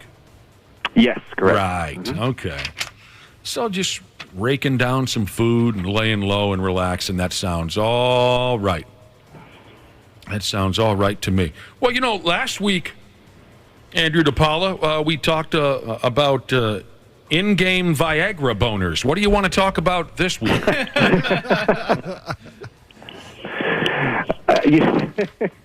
Right? Yeah, last week was a first. I will admit, I was the first. We talked about Viagra boners and how it plays into high levels of football. So I don't know what we can do to top that this week. Just breaking down barriers one at a time. Yeah, getting to know each other. I mean, who was it? Who was it yesterday, Josh? That it reminded us of our conversation last week with Andrew, where we talked about. Andrew mentioned, if you missed it, that he knew some. Right, Andrew, straighten me out if I go sideways here. When you were a college football player, you had heard or seen that gimmick play out, where young guys were taking Viagra before ball games to get them all fired up and the blood flowing and this and that. They were taking the equivalent of Viagra, yes. Okay. And wasn't there another story this week that played? Ocho Cinco, Chad Johnson, and he thinks that's why he was so good. It's an enhancement with the increase in blood flow to improve performance horizontally, depending on how you do it. I don't know what you do at home, but if you take a half a pill and take it before a game with a little bit of Red Bull, it increases the blood flow. I'm out there going crazy on a half of Viagra and a little bit of Red Bull, and people like, damn, I can't stop Ocho for nothing. And then you know how I am. I'm talking the whole game. So the increase in blood flow, it has me moving times 10 than what I would regularly be moving without it. Did the guys also do Red Bull? Why did he say it like that? Was there a caffeine element or just the Viagra substitute? I mean, there's definitely a caffeine element. I think caffeine has some of the same properties as similar to what a Viagra would do. But I mean, I think that the Viagra was just getting the blood flow going, not just to his reproductive organ, but the rest of his body, which obviously will help you play better if you got blood flow going to your muscles and everything like that. Sure. Did he call it Rad Bull? Red Bull, just the way he said. He said Red Bull. Okay. I like the way he said it helps performance horizontally. As if there was a difference. We get a dose of that guy almost daily around here because he has his own podcast. Is that right, Josh? Yeah. You dial into any type of podcast, Andrew? Do you listen? Is there any hobbies or interests you have where you listen to? You dial up a podcast? No, I haven't really gotten into podcasts yet. No, I don't know them either. I don't know, but I know the rest of the folks here on the program. You get into some stuff. Isn't there like a Conan O'Brien? Oh yeah, Conan needs a friend. He's a genius. What about you, Randy and Brad? Do you guys? I do not. No, I don't either. Neither one of you even know how to turn one of those on, do you? Not really. Do you guys know you're on one? Were you aware that all of you right now are on one? We have a podcast. No. I learned that. Do I get paid for that? No. Oh, I've said too much. I recently learned that we have a podcast. Absolutely. Andrew, if the specialists started their own podcast, you guys, the kicking units, what kind of topics would you guys get into? What could we expect out of that? Special teams podcast? Yeah. That would be great. Special teams podcast. Oh, man. How to play cards until practice is over. Who would you say has the most personality on the special teams? That would be somebody would be great on a podcast. Out of the 3 specialists, you mean? Or out of, just any person that plays special teams? Maybe anybody on special teams. Anybody on special teams. So Josh Metellus has got a big personality. He's a great guy to talk to. Troy Dye, when you get him rolling, just awesome guy. Who else do we got here? You gotta get CJ Ham to open up a little bit, but once he opens up, just a funny dude. Man, the young guy, Najee Thompson, full of personality. Is that right? Full of it. He's got to tone it down a bit. Hopefully he listens to our podcast. He can hear you say that. Yes, exactly. That's good to hear. Yeah, I mean, there's a couple guys that have, these really nice big personalities, but they're all going to be different. They're all going to bring something different to the table. So if I had a podcast, I'd get them on there and try and steer them to their strengths so that, people could be able to see who they are as a person. But yeah, it'd be interesting. It'd be interesting. Everybody's doing it now. Yeah, that's true. It's a saturated market for sure. Good God, everybody's got a podcast. Well, here's the deal. Back to Thanksgiving real quick, which is next week. We had a little conversation earlier about, we didn't get too deep into it, but we were going back and forth about Thanksgiving this and Thanksgiving that. And a couple of our listeners told some, disaster stories, fights, arguments. You ever had any, a fat uncle has a heart attack? You ever had any adventures on Thanksgiving?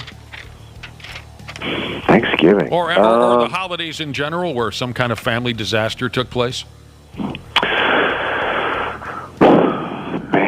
Nothing's really jumping out. I don't think anything really crazy has happened family-wise. And if I'm being completely honest, I haven't been home for Thanksgiving since I was 17. Oh, I suppose. Oh, wow. So you've missed all the good brawls that probably have taken place. Yeah, so I've missed the good stuff that's gone down. What about Randy and Brad? As far as fights go, drama, any kind of drama. Well, there's always going to be some drama. Yeah. But nothing to speak of. Nothing that's would be of interest to this show, I think. Brad Ryder, any pitchforks get drawn back in the day growing up in Clara City? Not really. It's a lot of we're Minnesotans, so it's passive-aggressive type stuff, That was an interesting choice for a side dish. Sure. Oh, man.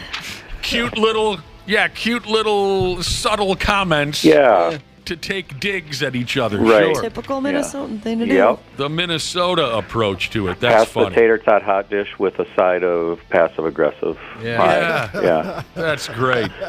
Here's a listener that says, why do I feel like this is leading to the clam chowder story? Nope, not till Christmas. That's a special Christmas story. That is a tradition. Right. It's a tradition on this program for me to tell my bleeding grandmother clam chowder story. It's horrible. It's a Christmas thing. Not yet.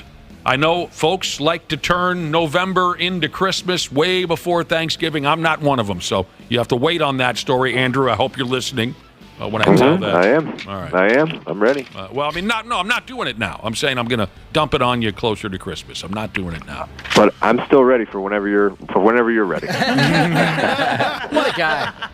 Man. Sounds like the type of guy who's ready. Yeah. Yes.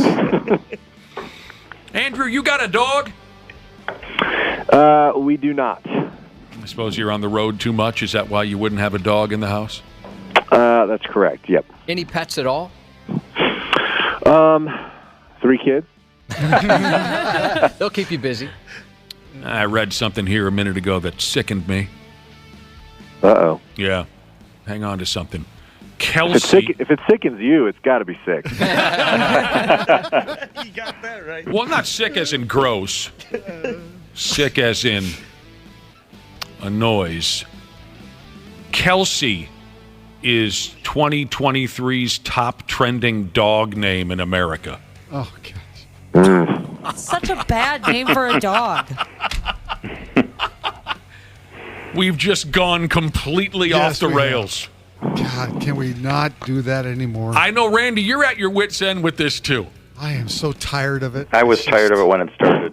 Yes, I'm with you. And Andrew, we're not trying to drag you into some kind of a, anti-Kelsey family thing. I don't want to get you, hollered at or get you kicked in the nuts at a ball game or something like that. But Kelsey is 2023's top trending dog name in America. That is dumb. That is something right there, man. Uprocks.com, they've been doing some pretty funny stuff where, you see all these big stories that are everywhere. Like, Travis Kelce shows up at Taylor Swift's concert and she gives him a kiss. So they've been changing the headline just to show how ridiculous it is that it's getting all this media attention. One, I think, was something like, boyfriend shows up to girlfriend's work, girlfriend kisses him. Yep. They've been doing that. Like, why is this such a big deal? That is a hell of a deal. Here are some other sports-related names that are getting dumped on pets because we are so drunk with love over, pro athletes and whatnot. Nikola Jokic and Trae Young. Okay, Nikola Jokic, the terrific Finals MVP from the Denver Nuggets from last year. Trae Young is a crafty little guard, plays for the Atlanta Hawks. I guess dogs are being named Nikola or Jokic. Dogs are being named Trae after those gentlemen. Sure. Wemby is a new one. That's a cute name. Yes. I like that. Well, Wemby's going to be popular this year. Inspired by San Antonio Spurs center Victor Wembanyama. Have you seen him play yet? Well, how do you say it? Wembayami. No. Have you seen him play, Andrew? The big kid. He's 7'9". He weighs about 77 pounds. That's a little taller and a little lighter than I think the real guy. But no, I have no idea who that is. Oh, really? Really? You don't watch any basketball? You don't watch a lot of Sports Center, any of that stuff? No, not really. Fair enough.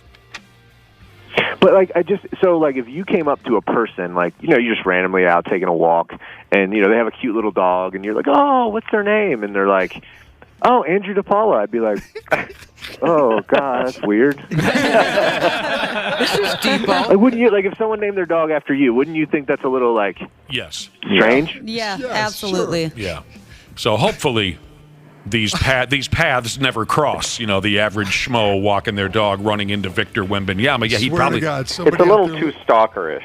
Yeah. Somebody out there right now is going to name their dog Andrew DePaola. They just are. No, they going can't. to They can't.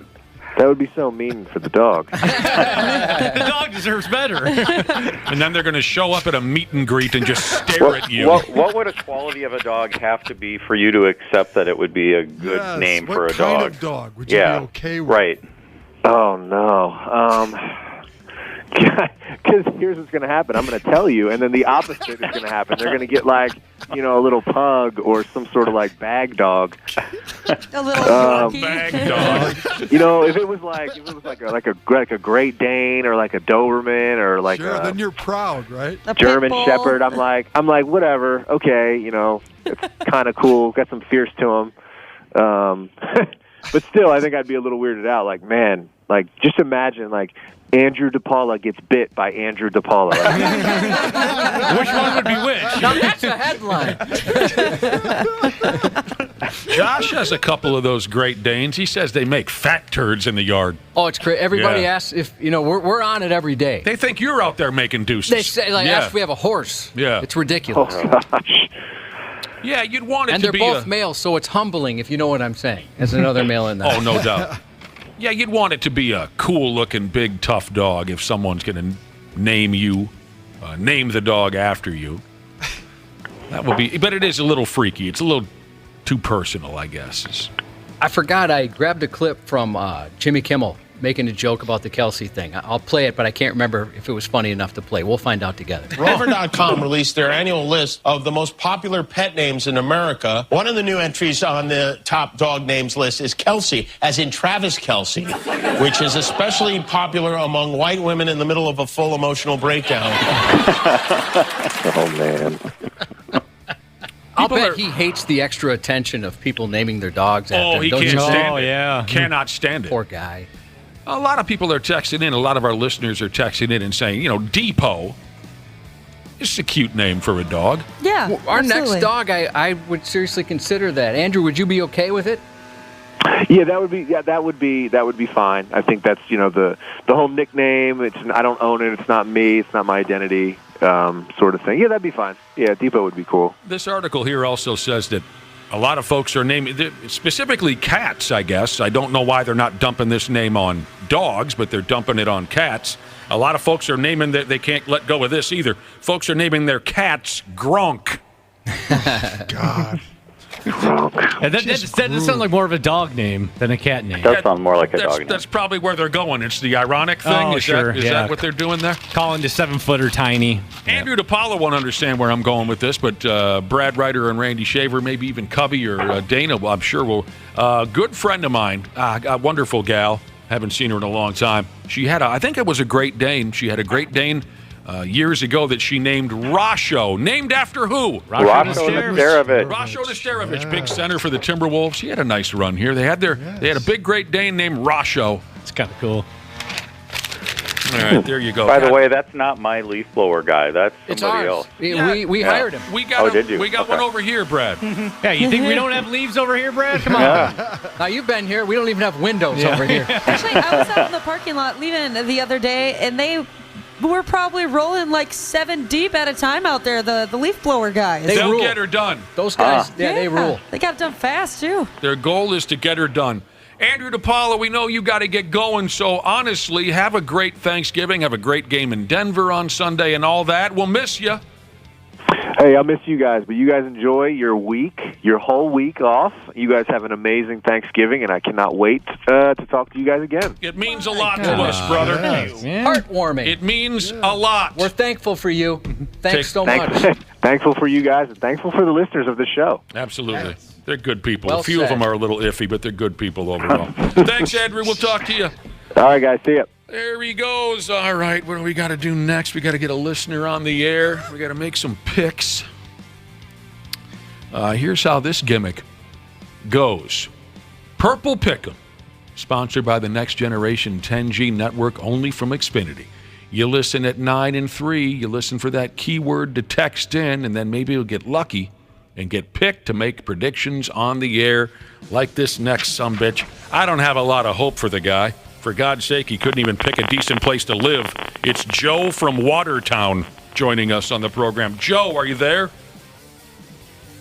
Hey, guys. How's it going? Hey, good morning. What the hell's taking you so long? What are you doing? Sitting in the forklift currently, and don't you talk bad about Watertown. It's way better than Wayzata. I like Watertown. Watertown sucks compared to Wayzata, but whatever. You're a guest. I'll let it go. But you're sitting in a forklift. You told the boys, hang on a second, I got to go on the radio real quick. They don't exactly know, but We won't say a word. We won't tell anybody. Well, thanks for joining us, Joe. What are you moving around with that forklift? just unloading a rail cart. Unloading a rail car. Tough guy stuff. Manly stuff, right, Joe? Sure, we'll go with that. All right. Well, you've been selected to make some predictions as part of our weekly Purple Pick'em setup. If you get one of these predictions right, if you get one of them right, you win $1,000. If you get both, you'll take home $100,000. And God, we're itching to give away this money. No kidding. You'll take home $100,000 and a trip to that big fat ball game in February. So what do you think? Sunday night's game? What do you think about a halftime score, Joe? So I'm going to go with at halftime. Minnesota 10, Denver 3. It's going to be slow. Okay. And then all you're responsible now is for the final score. Definitely going to pick up. We're going to go with Minnesota 27 and Denver 10. What? Another win for the Pastronaut. One more time, Joe, just so you know, if you get one of them right, $1,000, both, $100,000, and we'll find you at that big game in February. I really do honestly love Watertown. Matter of fact, one of our favorite people spends time out there. Right, Josh? Terry Train. That's right. Love Terry. If you run into Terry and her family, tell her that we said hello, Joe. But then again, if you're kind of a shady sumbitch, stay away from Terry. Please. We'll see what happens. He's like, I can't promise you jack squat. I got a forklift. I got to get some your things. honesty. Thanks, Joe, and good luck. Thanks, guys. Every Friday morning, Purple Pick'em Predictions, sponsored by the Next Generation 10G network, only from Xfinity. That was Joe out in Watertown. Real quick, before we start a brawl, last night's ball game, the Baltimore Ravens beat the living hell out of the Cincinnati Bengals, and that cute quarterback appears to have hurt himself. Yeah, hurt his wrist. Well, and the Ravens fans were sympathetic, weren't they, Josh? Oh, my gosh, yeah. Well, and the Ravens, unfortunately, lost their Pro Bowl tight end in Mark Andrews, who's that was scary. Likely out for the season. So it was kind of between the two injuries, they're both devastating for both teams, really, because Baltimore's passing attack really centers around Andrews. So I'll tell you what, it was funny though. So Joe Burrow gets hurt during the game. He doesn't finish the game. After the ball game is over, they're doing the little post-game report, and there's still Ravens fans in the stands chanting F Joe Burrow.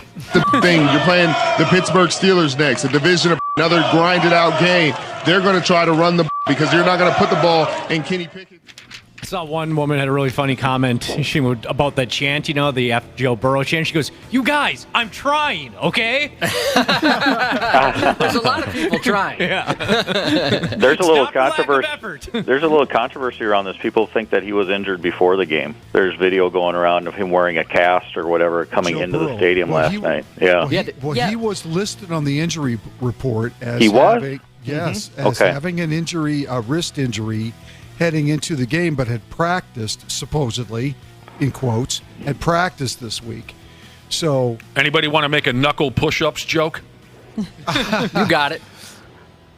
Maybe he was doing knuckle push-ups? Yeah, maybe so. Maybe. That video is up on 93x.com. Yeah, he's wearing a wrist brace.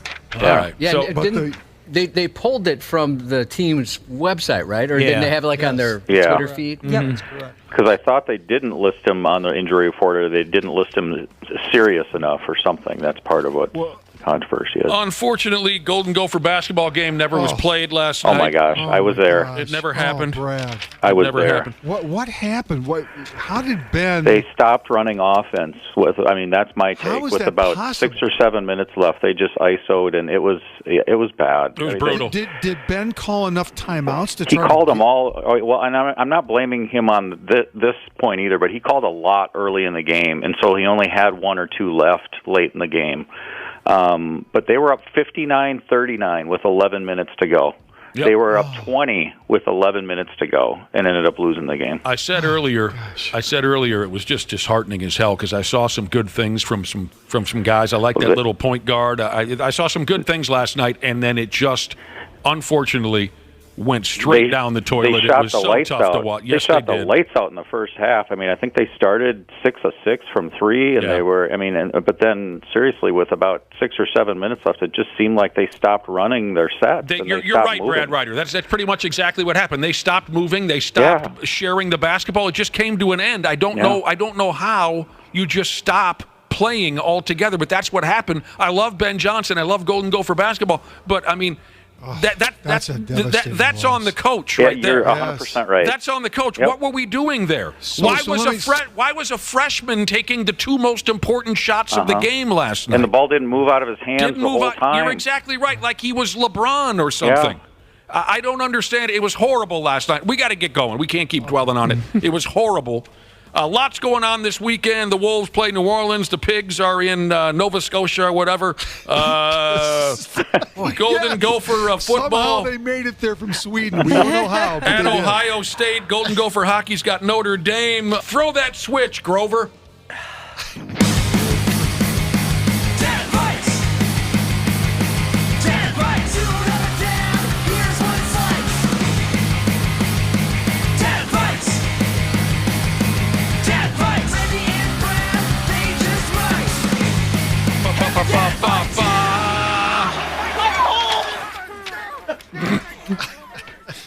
The time has come for the 149th edition of Dad Fights.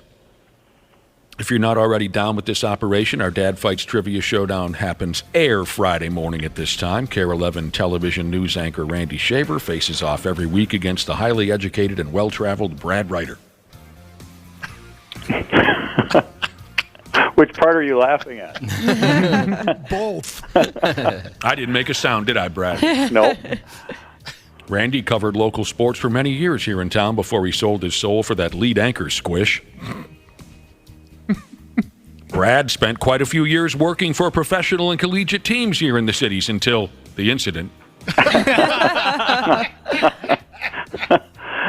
So we usually make sports the theme behind our Dad Fights Trivia Challenge, and that's where we're going again today. We were having laughs a day or two ago discussing one of the all-time great moments in football history, and that's when former University of Miami and Green Bay Packers running back Najee Davenport got in trouble with the law for allegedly breaking into a college dorm room and busting off a deuce in some poor college student's laundry basket. As the story goes, a woman sleeping in the room told police she was startled by a strange grunting sound and observed Davenport in a squatted position evacuating his bowels into a laundry hamper in her closet. This disgusting mess went to court, and Davenport, who denied laying the coiler, had a brilliant quote along the way when he said something along the lines of, "The manure was not mine." One of the all-time great quotes a grown person has ever made. So today, with all that said, we're going to pay tribute in a way to Najee Davenport's quote and the turd that he launched that night by quizzing you two dads on some of the silliest, stupidest, funniest, and most memorable quotes in sports history. And there have been some keepers. There have been some keepers. Over the years, athletes have opened their mouths and spit out some great and memorable lines for all of us to enjoy forever and ever. Here's how it's going to go, fellas. We will first read you the direct quote. Some further information on the quote and the athlete who made the quote will follow. You'll have to name the jock who allowed such nonsense to come on out of their arrogant yappers. You both cool with that? Mm-hmm. Sure. First the quote, then a little bit of info to help you along, and then you name the quote maker. Generally, how we do things with Dad Fights, you want to try to shout out the answer. First, you want to beat your opponent to the correct answer. If you're correct, you'll hear the bell. That means you registered a point. Wapple and I were going back and forth off air as to what today's incorrect answer sound effect should be, and you have a couple of choices. Yeah, it's like Thanksgiving over here, so give me your what you like best. We have this, first of all. Sure. Pac-Man. The old Pac-Man. Sure. We also have this. Stereotypical Family Guy or Family Feud, wrong answer. Classic. Family Feud. And then we also have this. Dildos? No. Dildos? No. Who says no to dildo? No. All right, Randy, go ahead. Which one would you like? I'm not making a choice. Can we do a variety? Let's do a variety. Yeah. That's fun, yeah. If you hear dildos, no. If you hear Family Feud, if you hear Pac-Man, you know one of them screwed the pooch, and that's the incorrect answer. It's Ultimate Eff-Off Day. Come on, have some fun. You can steal a point if your opponent answers incorrectly. 10 challenges plus a tiebreaker if necessary. And let me introduce you to our intro listener for the day. He's Hubba Bubba Jesus. This is Hubba Bubba Jesus from Shame on Ice Hockey, the beer league hockey team where good passes go to die. Father of 3 adult kids, but happy to be empty nesting in Champa, Minnesota, the taint located just below Anoka. Oh my God. Once again, today's Dad Fights match pits the ass man Randy Shaver against the lonely boy brainiac Brad Ryder. The ass man spreads happiness wherever he goes, just as soon as he leaves the room. Randy's ass cheeks have certainly been through a lot of crap together. They are his biggest asset. Randy's so full of crap he actually makes the toilet jealous. Facing challenger leaf blower murder suspect Brad Ryder. He somehow always looks like the before picture. Could be because he just found out the leaf blower guy is now dating his daughter. Oh my God. These two guys pull a hammy simply reaching for the toilet paper, yet somehow know a lot about sports. Well, get ready to embarrass yourselves again by missing all the easy ones. This is Dad Fight, 69 plus 69 plus 11. No punches pulled. Oh, man. That's good. Thank you, Hubba Bubba Jesus. 69 plus 69 plus 11. Is that what he said? That must equal 149. That was fun. Guy up in Champlin. The Taint.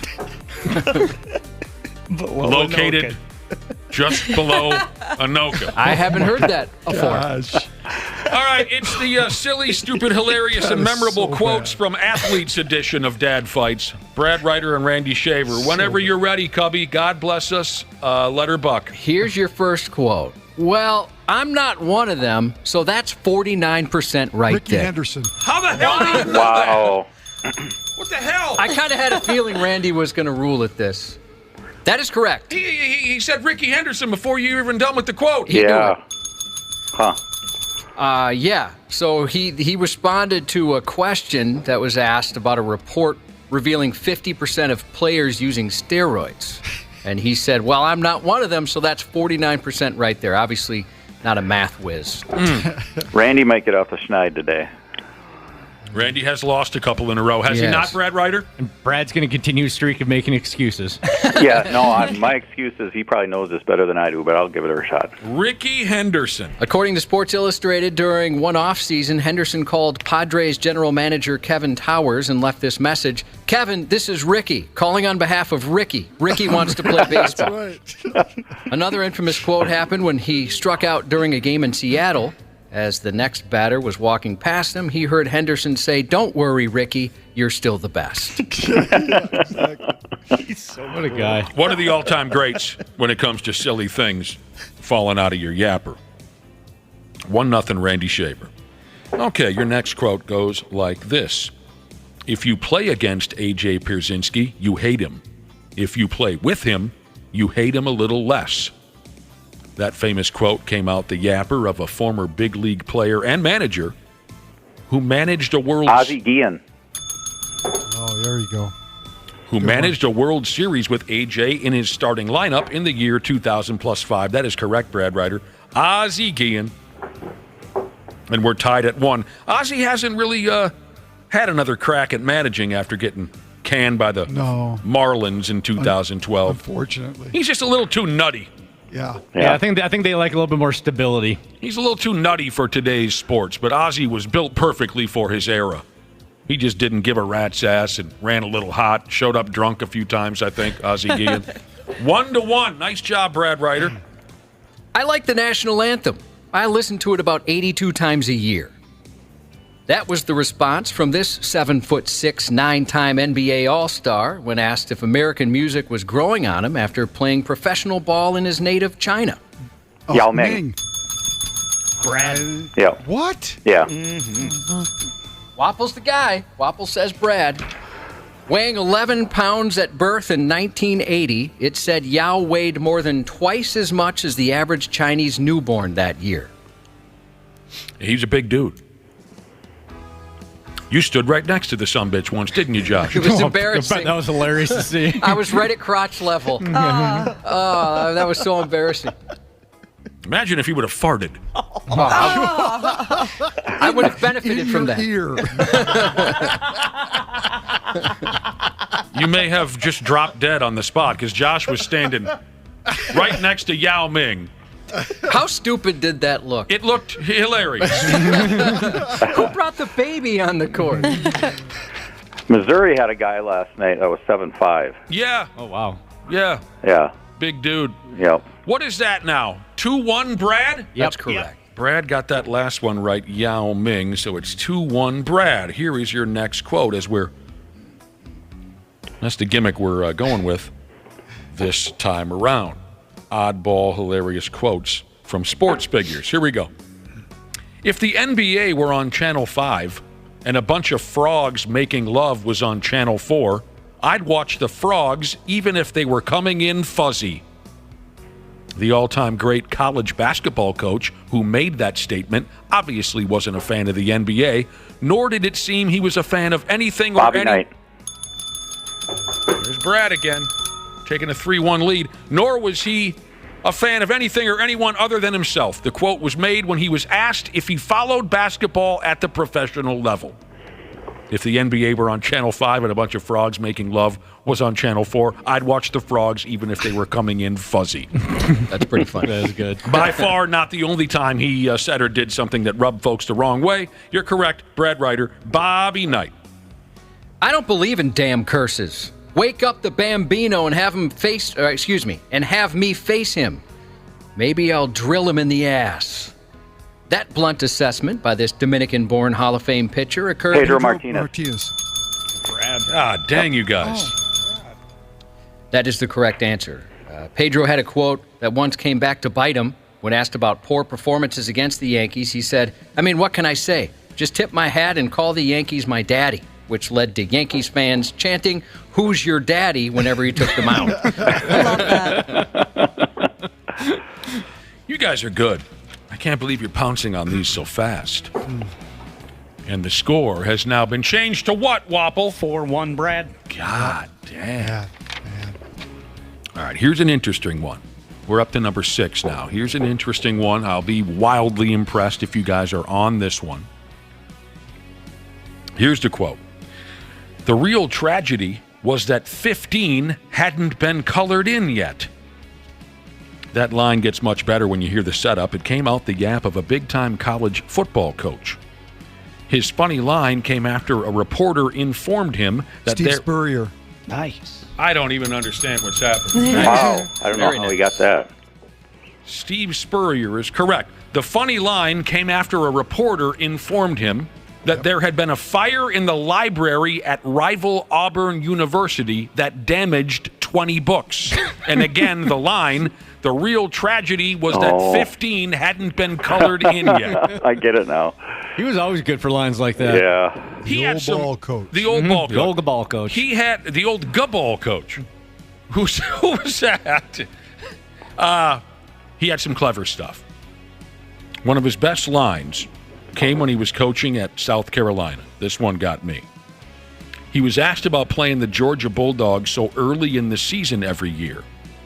And he said, I sort of always like playing them later in the season because you could always count on them having 2 or 3 key players suspended by then.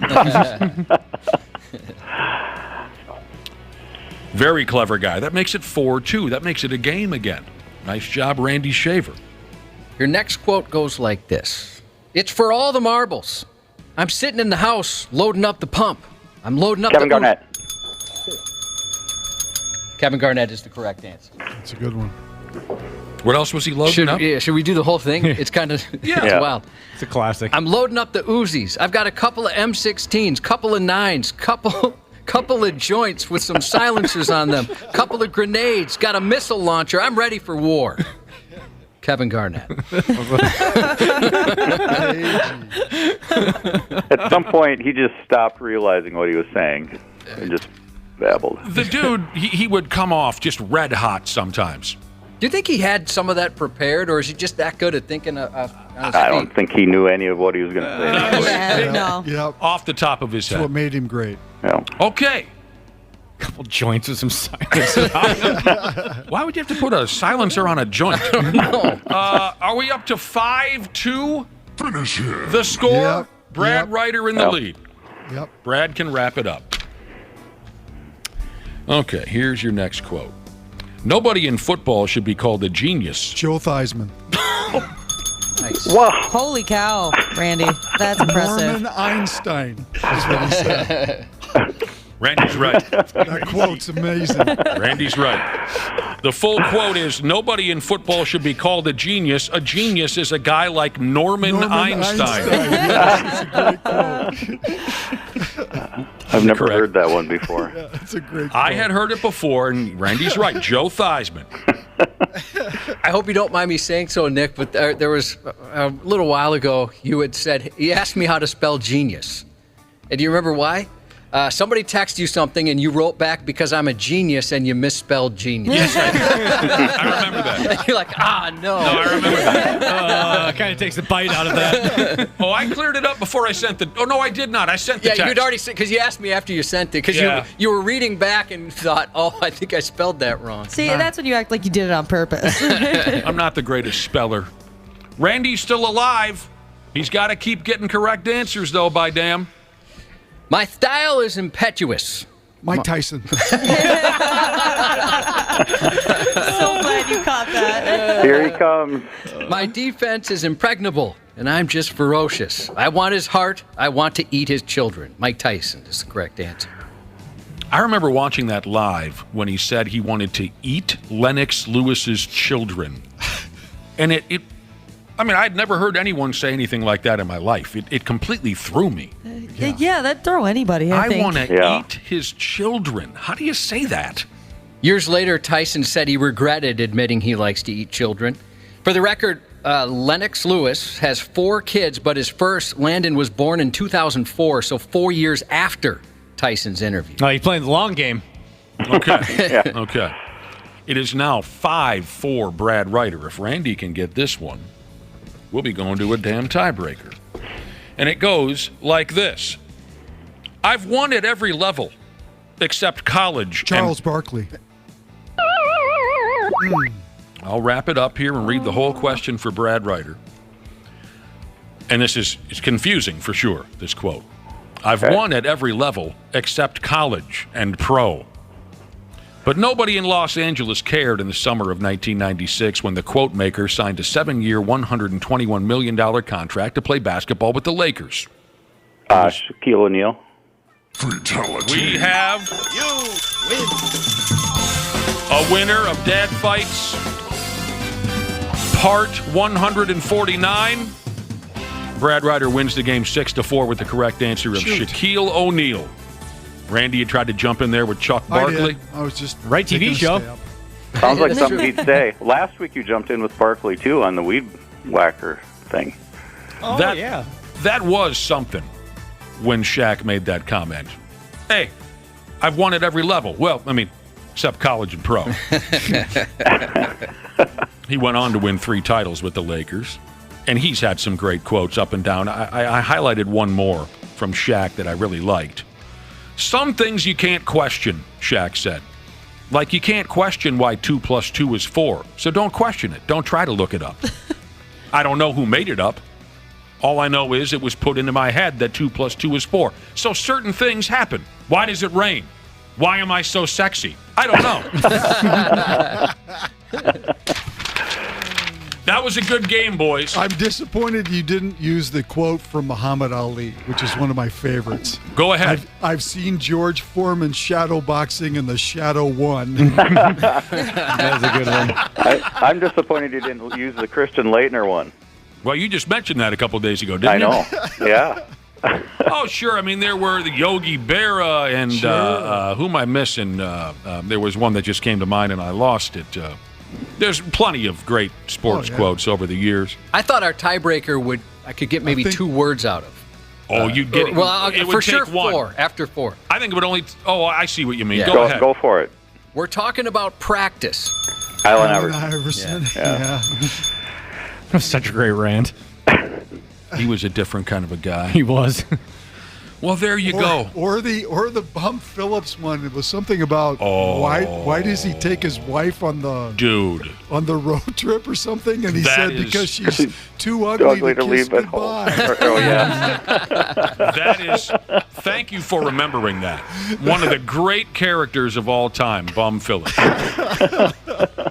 His wife traveled when he was coaching the Houston Oilers. His wife traveled with the team, and someone asked him, why does your wife come on every road trip? And he said, because she's too ugly to kiss goodbye. God help us all. That is so good. All right, you guys, honest to goodness, we hope you have a great week next week and have a great Thanksgiving. Say hi to all your family and stuff. You too. Huh? I said, yep, you too. We love you very, very much. Very, very much. And I love all of you too. Yes. Well, thank you. Oh, thank you. Thanks, Brad. We'll be back before you know it on the Half-Assed Morning Show. Half-Assed Morning Show. They're loud, they lose control, they do their little circus act, they're a nuisance. 93X. Did you know that Standard Heating has over 700 years of combined experience in the heating business? Now that's a lot of brain power. Hi, Corey here. As the call center manager at Standard, I'm proud to be able to work for a company that provides top solutions and experiences for our customers. Ashley, Tell us more. Take advantage of Standard Heating and Air Conditioning's HVAC Black Friday specials and save up to $1,500 on a furnace and AC combo or $1,000 on a new boiler. Check out the hottest deals in town all through November at standardheating.com. Welcome to Talkville, the ultimate Smallville rewatch podcast. I always drove the cars, the Porsche, Ferrari, Lamborghinis. They were always a little skeptical, but sometimes they go, all right, Rosie, just go up where the stop sign is and turn the car around, and we'll give you your cue on the walkie. And I go, great. And they're like, Rosie? I'm like, yeah, dude. Oh, yeah, this stop sign? They're like, yes, there's only that stop. Oh, okay. Jump in now or catch up on any of the past seasons of Talkville on YouTube or wherever you listen.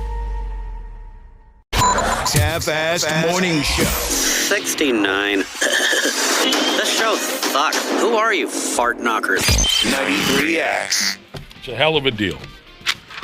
Welcome back to the program is how a grown person would say that. Welcome back to the show. Ultimate Eff-Off day. A hell of a deal. I'm enjoying it. I am. Good. Same here. It was, earlier we weren't so sure how you were going to do. I wasn't so sure either. Yeah. Before we Bit go of a on. bad attitude. Did I have a bad attitude? Well, you just didn't care. I just didn't care. Yeah, you didn't care. Doesn't mean I had a bad... I don't want to neglect this text message that just came in from Excessive Diarrhea Jesus. No. I want to make this very clear. I want to give him a minute so he makes sure he's listening and all his friends are listening. Excessive Diarrhea Jesus, I got you now, okay? Is everyone gathered around the radio? Mm-hmm. He wants to make sure that everyone knows, go Annandale. Annandale is playing Dassel Cokato this weekend at the new Metrodome, and Excessive Diarrhea Jesus, go Annandale, crush those bastards from Dassel Cokato. I can get down with that. I'm waiting for him to get back to me here. I just hope his stomach holds up for the entire game. I'm busting his chops a little bit because he wants everyone to root for Dassel Cokato. Oh, you flipped it on him. But I flipped it on him. Excessive Diarrhea Jesus says, go you Annandale. All right, so we're almost done here with the program. All we got to accomplish from here is a half hour of live material.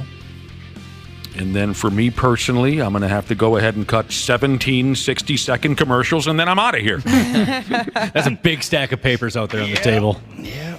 Thanksgiving comes around next week. Okay. I don't get too wound up over the holidays. Obviously, days away from work are wonderful. You know, kids are the ones who come uncorked over the holidays, and that's great. Kids dig that scene.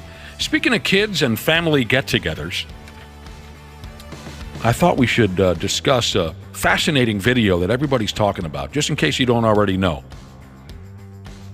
Folks are coming undone after watching a video of what appears to be 2- and 3-year-old kids waving around guns at a child's birthday party. Is this video up on our website? No, I didn't get this. It was a few days ago. I think you did put it up then it there. is, but I got to move it to the top then. You guys seen this video? Yeah, it's outrageous. Handguns, champagne, and $100 bills at this child's birthday party. Hell, I've had 52 birthdays, and I've never seen any of those things at any of my parties. And these kids are 2 or 3? Lucky little pricks. Handguns, champagne, and $100 bills. People are concerned about what the hell might be going on with the folks in this video. A child that appears to be 2 or 3 years old is amongst the children waving what appears to be a real gun around for the camera. Oh my gosh. Dozens of $100 bills are laid out on the table. Yeah. The caption, would you ever let your kids do this? Who would? Well, except for these people. Yeah, you know the answer to that. The video shows the answer. But that's sad that you have to ask that question. It's one of a kind, isn't it, Cubby? Yeah, I don't understand what's happening there. I mean, I'm sure they're doing it for clicks, right? Hopefully. I'd imagine it's not something they just wanted to do for fun. I'm sure it was all for social media. But I am a little pissed I didn't get invited to that thing. Yeah. I'm always comfortable around drunken, armed toddlers. I wonder what the goodie bag was that they all got to take home, Weed. like a box of bullets. Oh, that'd be so cool. There was little information about this incident, such as where it took place or when, but like I said, a lot of folks are concerned. Some of the replies to this video on Reddit And ain't this the damn truth? Somebody posted up on Reddit, some kids don't deserve their parents. Oh, man. That one, I could not believe what I was seeing. Oh my gosh, and not like these little details matter, but the kids are even like the fingers on the trigger too. Like that's so scary. And I'm just glad there hasn't been a follow-up news story on it. 5 toddlers shot, something like that. Good Lord. My favorite thing is there seems to be like a kid in the back that just completely straight face, like, why am I here? What are we doing? It's a hell of a scene. Oh, by the way, excessive diarrhea. Jesus got back. Is he mad? Via text. He wanted me to give a shout out to the Dassel Cokato football team. He wants me to let everyone know that, Dassel Cokato should stomp Annandale this weekend. I flipped it on him. I made excessive diarrhea out to be an Annandale fan. He got back to me and said, eat my excessive diarrhea. All right, it's our Eff-Off day, ultimate Eff-Off day. With kids in mind now, Barstool Sports, is that how you say the website? Yep. Barstool Sports. They put together a list for us. We love lists around here. With kids in mind, the top 16 best days of school. Let's bring you back now to some of these glorious moments from your school days. The top 16 best days of school. I don't know how grade schools operate these days, or doesn't matter, junior high, high school. Josh, you have my godson living in the house. Would today be his last day of school before Thanksgiving? No, he goes through Wednesday, I think. Okay, so he can't cut loose just yet. No. So here's the 16 best days of school, according to folks at Barstool Sports. The days you get your test results back always suck, especially that test you were wildly unprepared for. Wait a minute, I thought these were supposed to be the best days.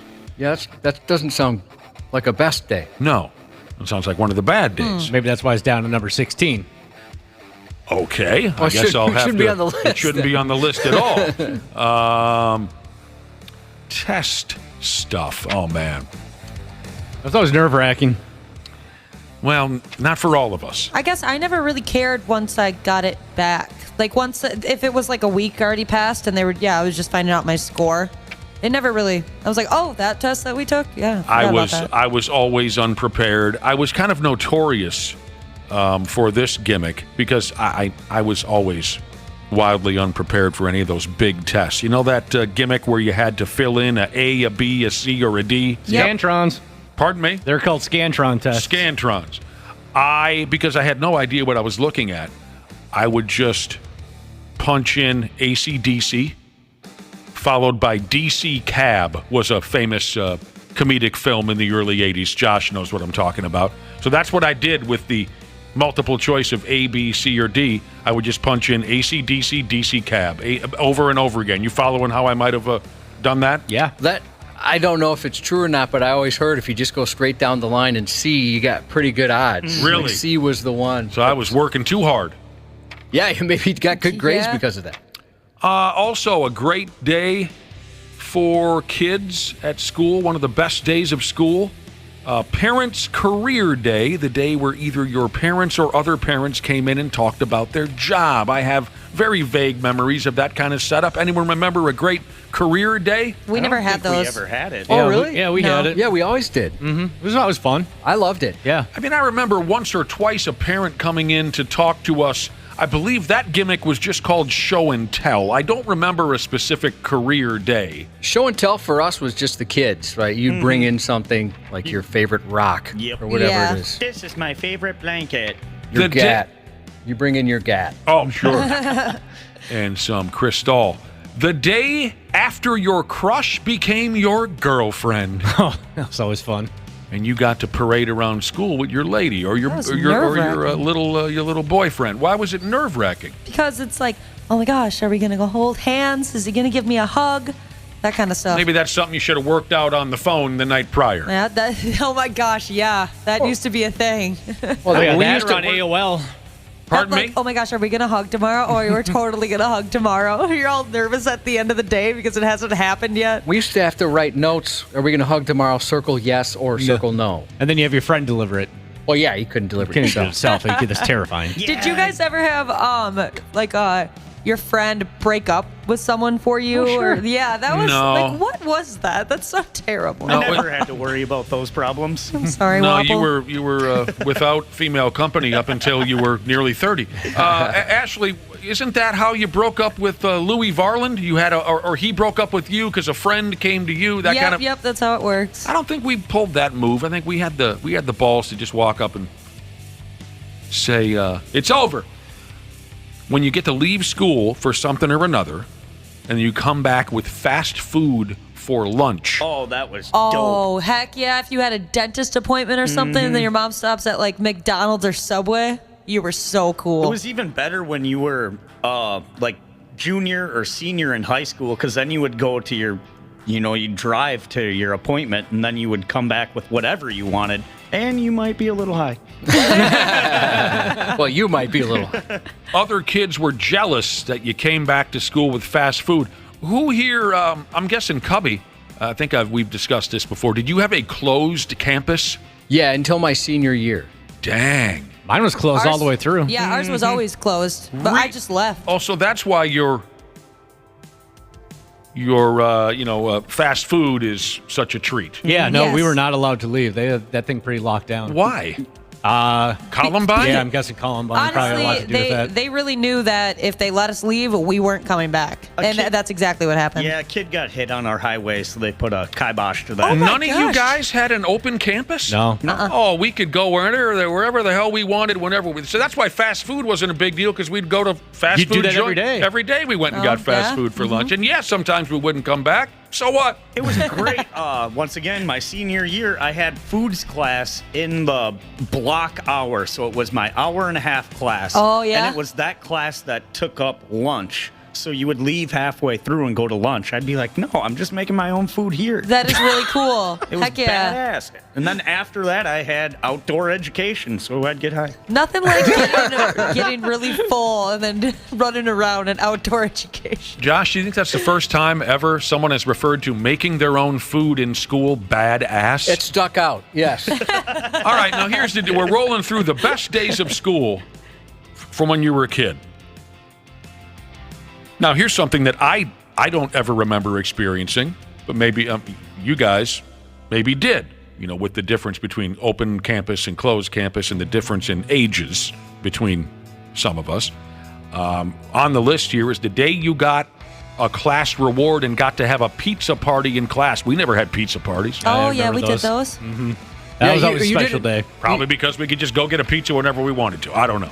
So we did for like fundraising efforts, right? If your class raised the most funds, you'd get a pizza or something like that. I'm with you. Yeah, it would always be if you beat another class. It was always some type of competition. Right, exactly. I hated those because then the teacher would cut the pieces extra small, so you only got a little sliver. Well, you selfish bastard! Everybody's got to have something to eat. It's like, yay, pizza party. Well, you're high and starving. The day when the teacher would roll in the big TV VCR reel-to-reel thing on the cart, even if it was a dull science documentary, it was nice to have something to watch. As soon as you heard the squeak of those wheels, you thought it's going to be a good day. You knew the lights were going off, and you were going to put your head down, and you were just chilling. Yeah, you were jealous of other classes when the teacher would bring it down. You're like, oh, lucky. Yeah, no, you have that feeling until the teacher goes and grabs the stack of papers that you have to follow along with. Oh, that always sucks. We never had questions that, and stuff. luckily. Never had any problems with that. Now, when I was a grade school kid, starting, I think, around second grade even, I thought it was such a cool honor. Me and my best buddy at the time, Taylor, and I know what you're saying. What about Pistol Pete from across the street? Pistol Pete was in the mix, but my buddy Taylor at the time, starting in second grade, I don't know why, we were put in charge of running that reel-to-reel setup from room to room when a class was going to watch a movie. So we could get out of class to go fetch that projector and bring it to the class, reel it together, and hit play. We were like effing rock stars. Even if it wasn't our class, we got to go. Taylor and Nick come to the office, and we'd have to go fetch the thing. Oh, that's cool. Did you get We to were sit pimps, in huh? Did you get to sit in with the movie? No. Once we set it up, we had to get back to whatever we were doing. But we had this nerdy kid in class who, anytime they brought in the projector, but it was the film strip kind where you go beep, and then you'd have to turn the film, right? Mm-hmm. Right? You guys had that too? Yeah. Okay, I thought maybe it was No. Nick and I were the only ones old enough to have the that. old school. It's rolling. It's on wheels. Sure. Yeah. So, no, this one was just like a still image at a time. Oh, that's the other thing. Whatever they called like the that film thing. strip deal. Yeah. That thing too. And so he just loved the technology, so he'd always volunteer to be the kid that would sit there, and as soon as the beep hit, turn the thing. Sure, like a slideshow. Yeah. Right. All right. Total dork. I don't know whatever happened to that dork, but I know he absolutely loved doing it, and I think he's still kind of pushing buttons for a living. I might have an idea who it could be. The 93X Half-Assed Morning Show. They got their heads up their ass. On 93X. Tell you what, if you don't know what cut pepperoni is yet, then you obviously do not listen to this morning show. No. What is it? He always has to say, what is it? Well, everyone knows what it is. You talk about it every day. All right. We know say what it with is. Me. It's kind of a big deal. Dill. Come on, no. I'm getting more text messages on high school football here. I want to make it very clear that poop-pumping Jesus, the last thing he wants to see is the North Branch Vikings succeed at state. The last thing he wants to see. Whoever the other team is, he's rooting for them. He cannot stand North Branch football. All right. Today's our ultimate Eff-Off day. We're going back here and rolling through the top Eff-Off days from when we were in school. And that report was put together by the folks at Barstool Sports, the top Eff-Off days from school. Snow days. Yeah, those were huge, man. God, Yeah, the I know best. they're more common now, but they were few and far between when we were growing up. Yeah, I don't remember, maybe one, maybe two. I don't have many strong memories of the snow days. We had some cold days, which we were did too. super cool at the time. We never and had then, Yeah, that's when we knew that the young people were becoming sissified. Well, it wasn't the kids that were calling the day off. Yes, it was. Yeah, true. Yes, it was. Well, it was your parents, and in turn, that makes you a sissy. Like the last 3 months of the year, though, that I think it was my junior year, they had to add on time to the end of the day. It was awful. Track and field day. That was always a Yeah. Oh my gosh, that was so much fun. I almost killed myself in 4th grade at track and field day because for whatever reason, I signed up for the 400-meter meter. I didn't even know what the hell that meant. But I signed up for it, and the gal that I had a crush on at the time was watching, and I won the sumbitch. Oh, hell yeah. And I had no business winning. I ran as fast as I could, and I'm looking around waiting for someone to wave a checkered flag. But we just kept going and going. I had no idea what I'd signed up, and I won. It would have been the youngest cardiac arrest in the history of Widston Elementary School, but I wanted to impress that gal. I loved and hated that day. I loved that, you weren't in class, obviously, but I was a hefty kid.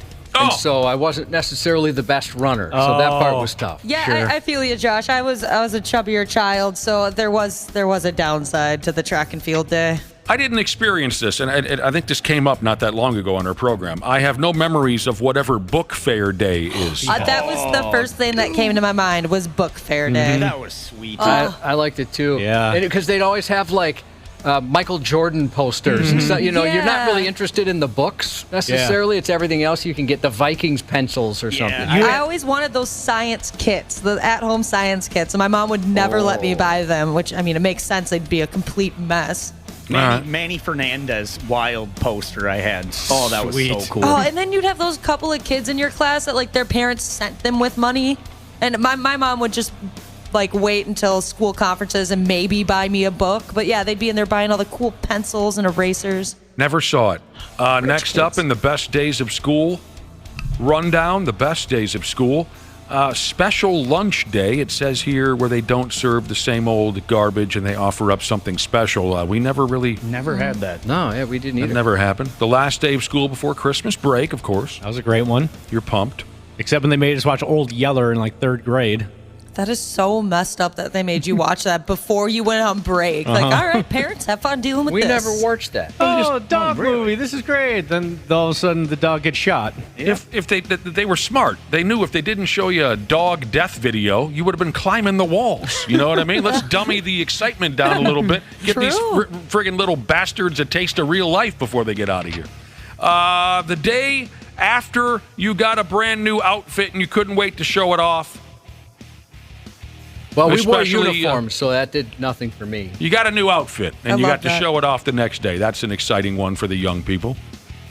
Bubblegum Day was always a big one, too. I don't know what that means. Like, in elementary school, you could bring a pack of bubble gum and chew it. You were never able to. Oh, Because yeah. you would put gum and stuff under your desk. Like Spirit Weeks, too, when they would do hat day. You could wear a hat to school. Hat day, pajama day. That was a big deal. By the way, I can't relate to new outfit day because I just wore the stuff that my brother was done with.